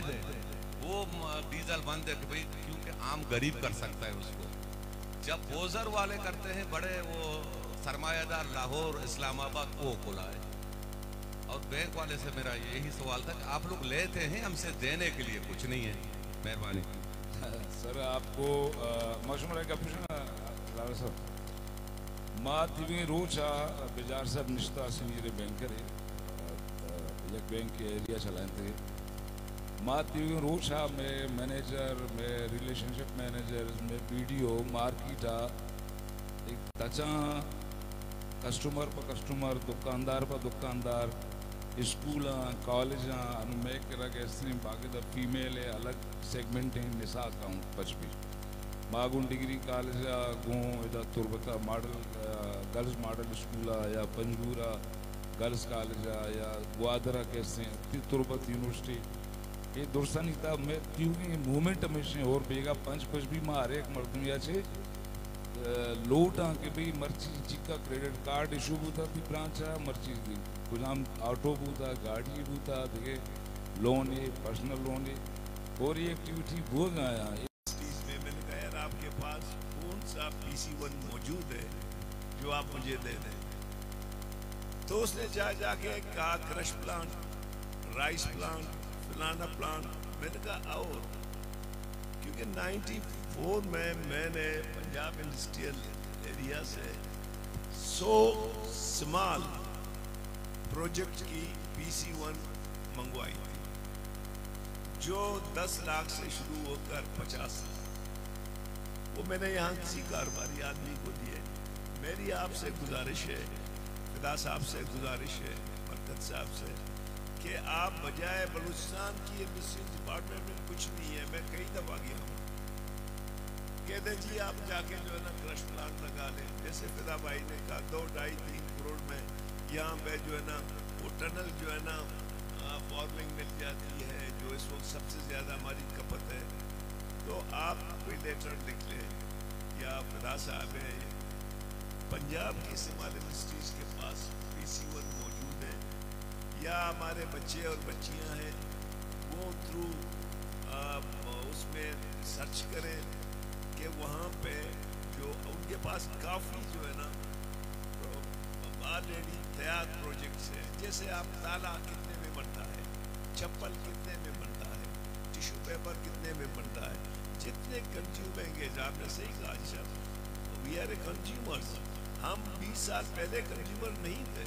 चावल हमारा अपना था, मुर्गी हमारा अपना था, गंदम हमारा अपना था, लाइव स्टॉक हमारा अपना था। अभी तो हम टोटली कंज्यूमर बन गए हैं। सुबह जाके जो है ना अंडे भी खरीदते हैं, पहले हम अंडे नहीं खरीदते थे। तो मैं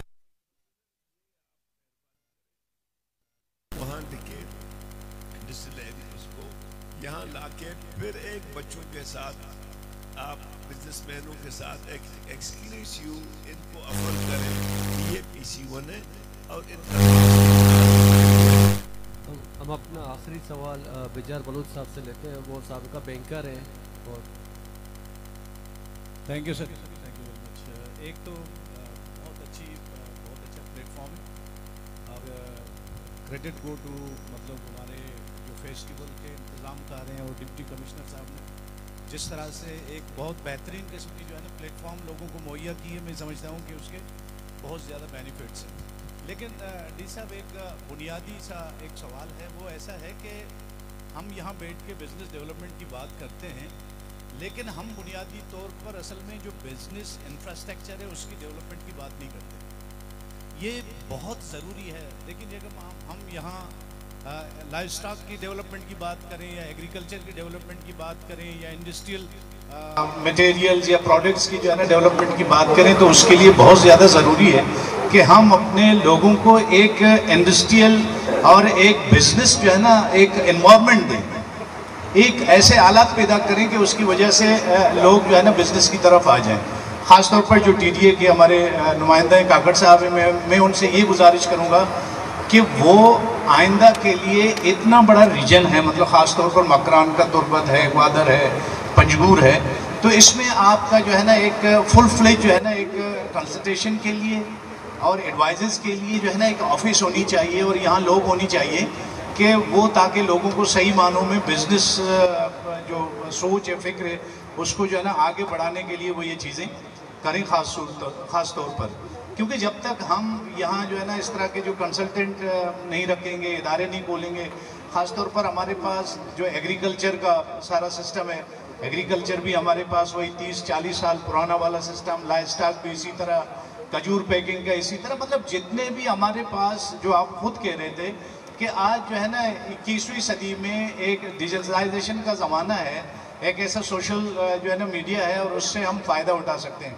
तो हमारी गुजारिश ये है कि आप जो हमारे बैंकर्स हैं, और ख़ास तौर पर बैंकर्स से मेरी रिक्वेस्ट ये है, क्योंकि अब मैं बैंकिंग में नहीं हूँ, लेकिन मेरी गुजारिश ये है कि जो चीज़ें हैंडल्स हैं, ख़ासतौर पर हम कहते हैं कि डॉक्यूमेंटेशन के हवाले से जो हमारे ज़मीनों के कागजात हैं या उनकी जो लीगल हैसियत है वो नहीं है, तो हम लोगों को एजुकेट करें।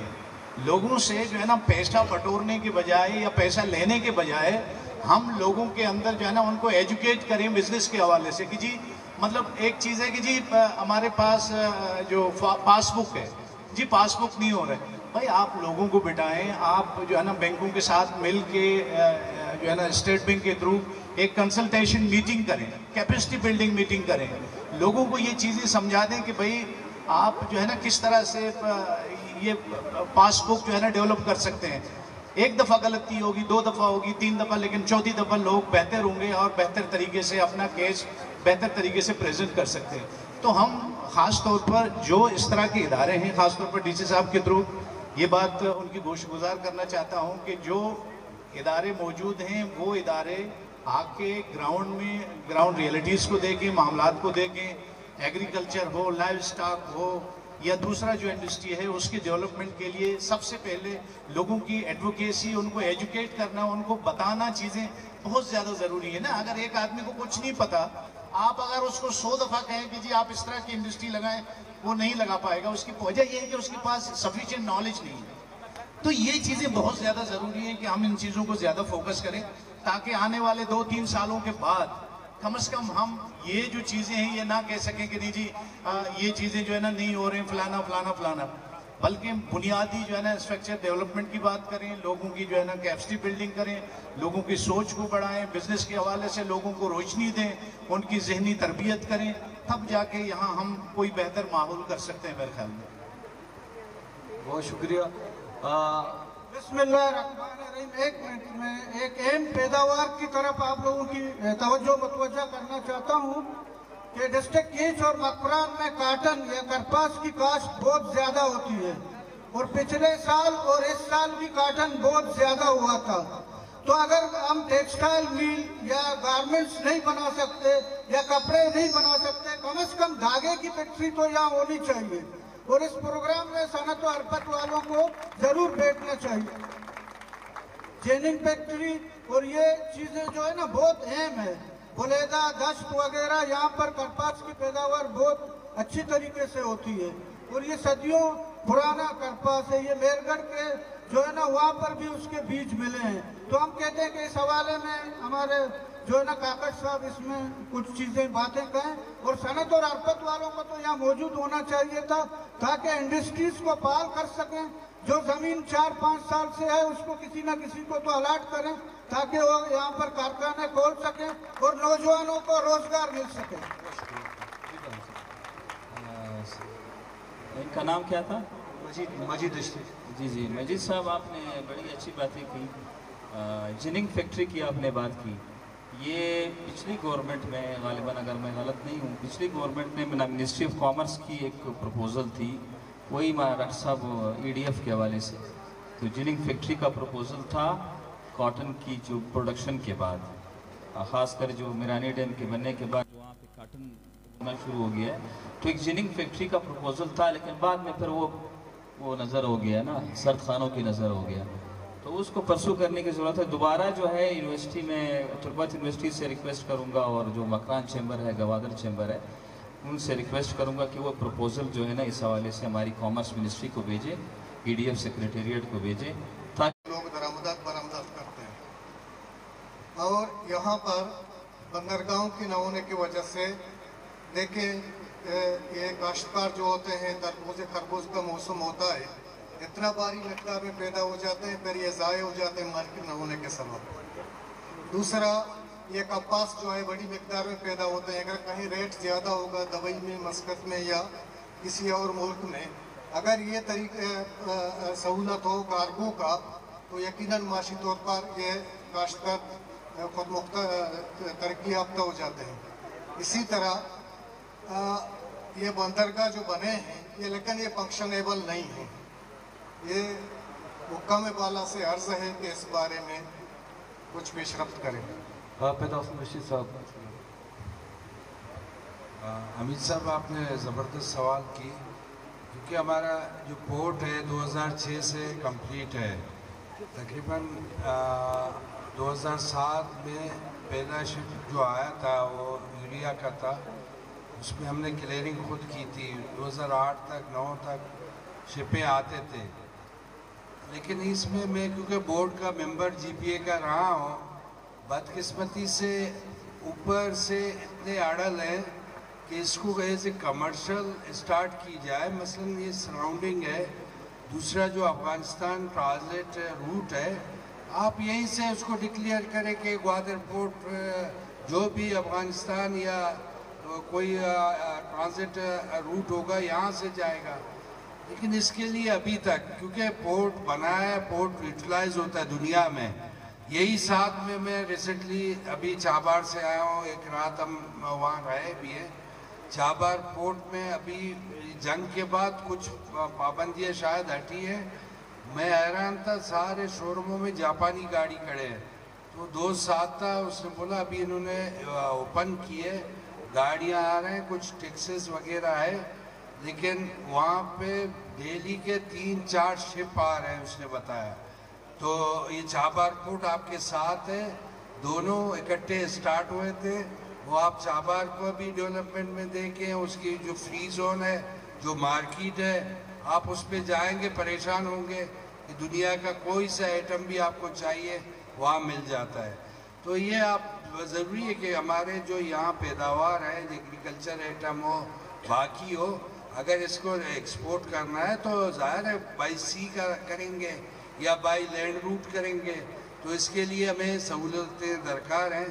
तो हम इसीलिए कहते हैं कि यहाँ कुछ चीज़ें अभी तक अड़ल हैं, वो चीज़ें ख़त्म होनी चाहिए। Thank you.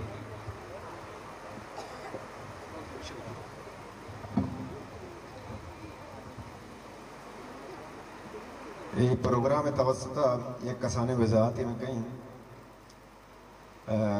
एक गलत फहमी मखलूक मर्दमानी जहनात, जैसा कि वाजा लाला रशीदी बने मरदमी बलाएँ सियासतदान सबक मिनिस्ट्री आई जहनाओं गलत फहमी हस्ते कि LPG वाला बारे बला बलाएँ छुने बकोले होतेगा टाइकोना ईशा आ मर्दमे गुमा के वास्ता नकबता डोले तवर बलूची उशन दूरी वशें नज़दीकी अगर दोशानी आला बगरे ये दुहा हमें जम्बाद वाला हाँ, ये हमें जम्बाद वाला नहीं बरात हाँ मवत अंशे मर्दमजानी किशकोर वारान बिल्टे खास कर कि ये बिल्टे मर्दमानी ज़माने का शिकार हम कसाने ट्रक बुता पता 10 व्हीलर बुता पता ट्राल हाथ का गाम पता ब्राउज़र हाथ का गाम ईशानी से पुछता चाहिए बिजनेस हमेशा मवत अंशे मर्दमजानी की 30 साला दुबई जाते बोरे था पदा हाथ का गाड़ी किस्ता जरूरत की आऊँ से 4-4 मर्दम पार्टनर हैं बिजनेस करने का इधरो आमद मर्दुमाम इधरो लोकल मर्दुमाम इधरो बलूचाम और ईशानी पुश्ता बलूचिस्तान से बनाए रोजगार हैं टिम्बा आ से नहीं तो कोई यकी हम LPG बिजनेस है तो इसी तो का बाज मर्दुम पर सर रोजगार हम वत अच्छे गेट बॉर्डर सर जानी कि आनी तो का 12 मर्दुम कारा और 12 मर्दुम आनी तालुक च खुशदार हैं च सिंधा ना है च पंजाब ना है च डन्ना है तो लाला नगुशी बन भी लाला गुशी बला हाँ ये बला ना या मैं जम्बाद वाला हाँ मैंने तो अर्श दुरुस्तानी माँ